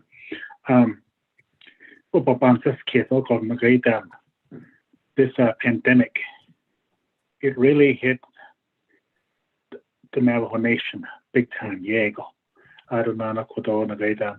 Navajo tribal parks, so the parks, they've been closed for a year.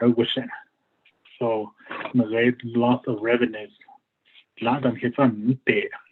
because of the park closures. So ARPA funds in Navajo Nation Parks and Rec. For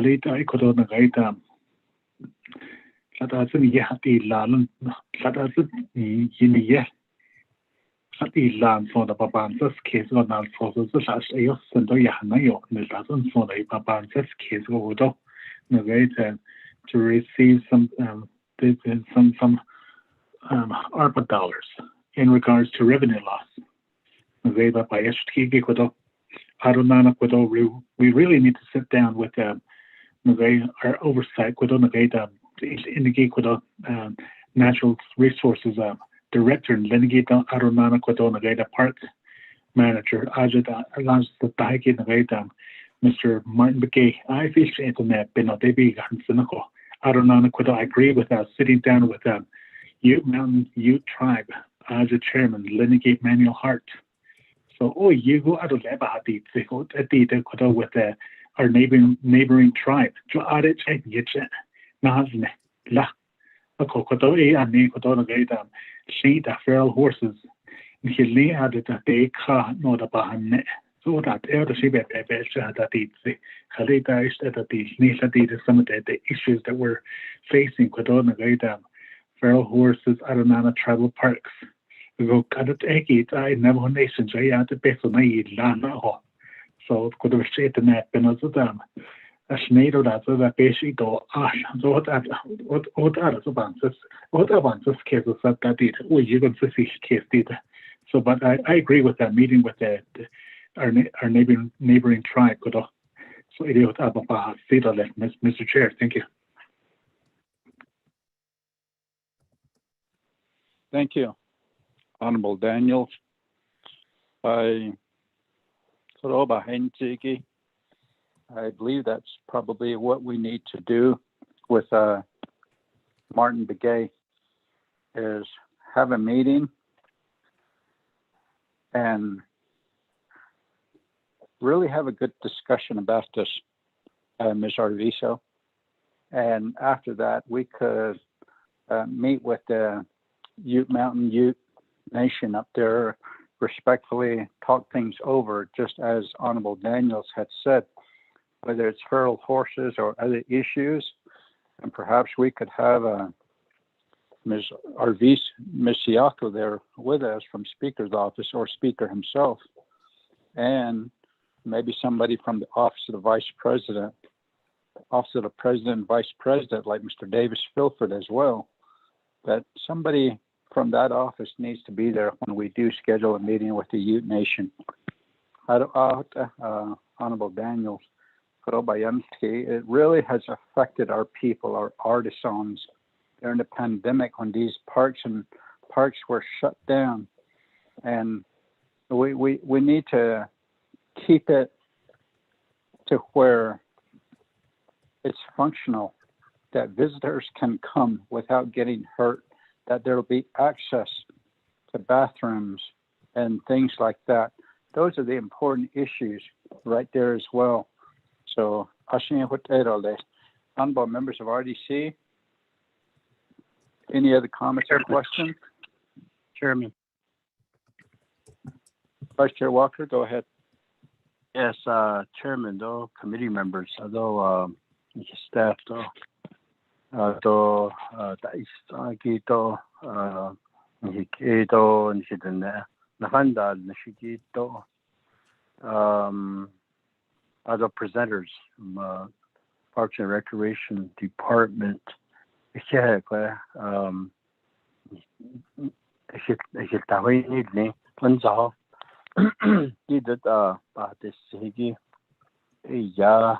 The Parks and Recreation managed areas, the parks, the monuments, the facilities, safety, I believe, is the concern here. Safety for all that visit the parks. I want to just make a statement here.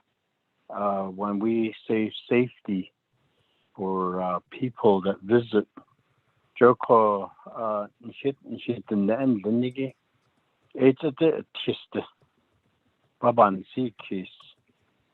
safety concerns for the Navajo people that are employed at these places, say like Four Corners or LCR, Viewpoints, is a Dago Iman Valley.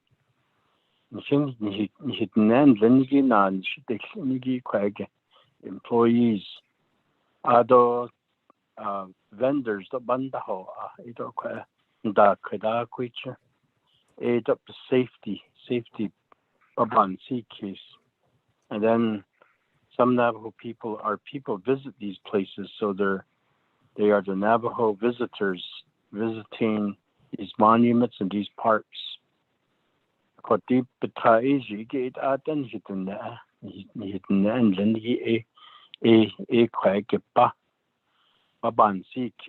safety. And then there's the visitors coming from off reservation visitors that are some natives and some non-natives, some from the country or some out of the country. Ako also pabansa case. Ako siya sa zindo Queenson. Nishin na egi. Ako at akwich parks monuments in da kwegi safety to the tiste. Pabansi case ko. Yat Nebenant ani kliniki don hata inishigi. Akot eko. Di naveit ocha di kage onaranje. Atla hel ke adequate hel ke dijikwe. Da kato konda kato adole da iskido. Hada lienden around their way again. Then we may never see them again. An hinhit negi da coach akon da kwe. Ede laho papan si case. Akot ego Pahanetza, she says, other across the board, Navajo Nation employees, their safety is of the utmost importance. It's the highest priority. Before the pandemic,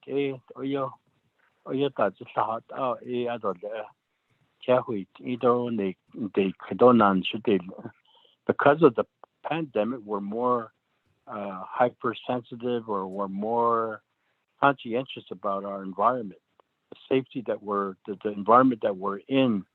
So that's also ego,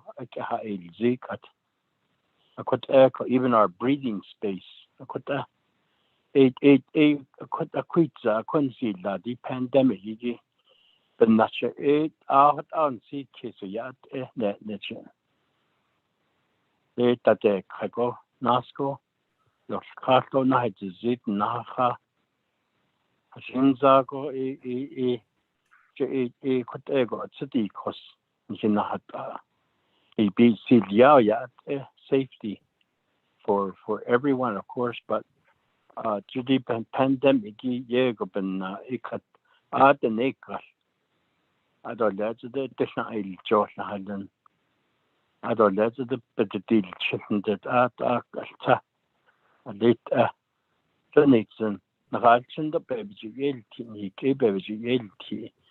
So we're super conscientious, safety minded people now.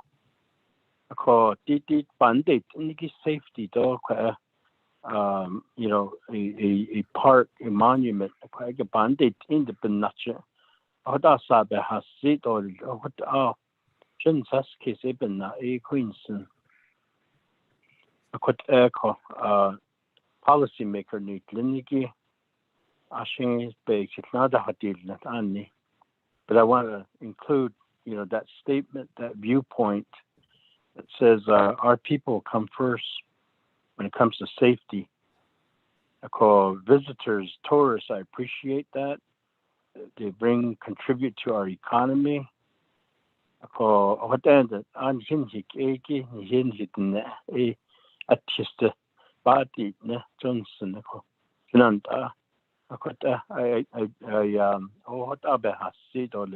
I don't need a response on that. But I wanted to just make that statement and be heard in that way. Thank you, Chairman. Thank you, Honorable Vice Chair Walker. Nathan.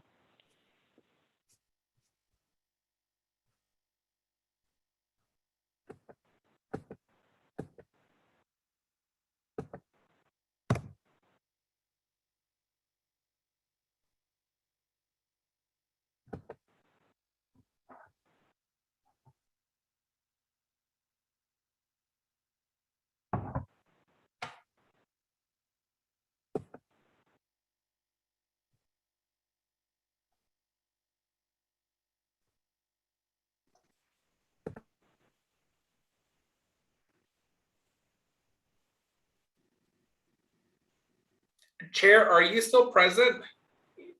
Oh, here I am. Here I was talking, Mr. Tahi. I apologize. I thought I pushed my mute button, but I was saying I appreciate Honorable Vice Chair Walker's statement and having to comment on the safety of everyone, including the visitors who make a contribution to our economy. And as well as these parks, our artisan really need these parks open to generate their own personal income as well. So somehow we need to come up with a plan, as Ms. Arvizo had stated. They'll provide a report, and perhaps they could also request funding.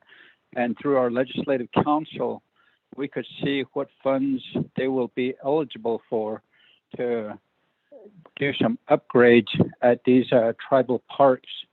I know, and we all understand that our enterprises have come before us asking for funding from ARPA as well. So I would think that Navajo Parks and Rec need to do the same to come before RDC. And thank you. Any other comments or questions, honorable members of RDC?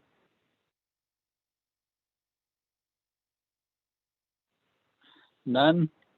Ms. Arvizo, we just want to thank you for your time and providing this report to RDC. I believe there is a motion and a second by Honorable Begay and Honorable Daniels. We'll go ahead and accept the report at this time. Honorable Vice Chair Walker. Chairman, I vote green. Honorable Begay.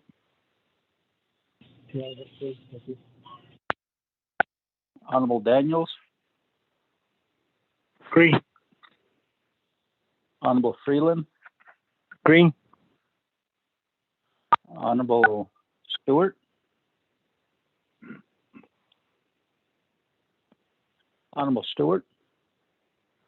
We have a vote of 4 in favor, 0 opposed. Chair not voting. Motion carries. We accepted the report. Honorable members of RDC, I believe we're done with our agenda. We're at number 8 on the agenda.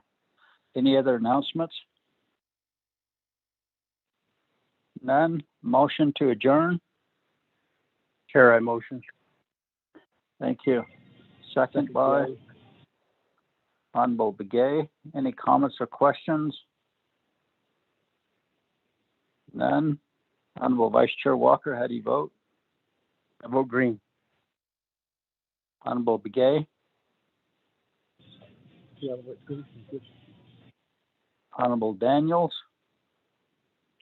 Green. Honorable Freeland. Green.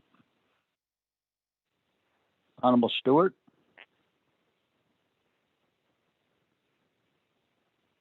Honorable Stewart. We have a vote of 4 in favor, 0 opposed. Chair not voting. It is currently 1:46 p.m. and we are officially adjourned. Remember our executive session meeting at 8 o'clock in the morning. Thank you. You all be safe and God bless each and every one of you. Ms. Begay. Chairman, this is Shami. Reminder, you have a 3 o'clock meeting with the Attorney General. I believe she has sent you the executive session number that they provided. So you should have that in your email.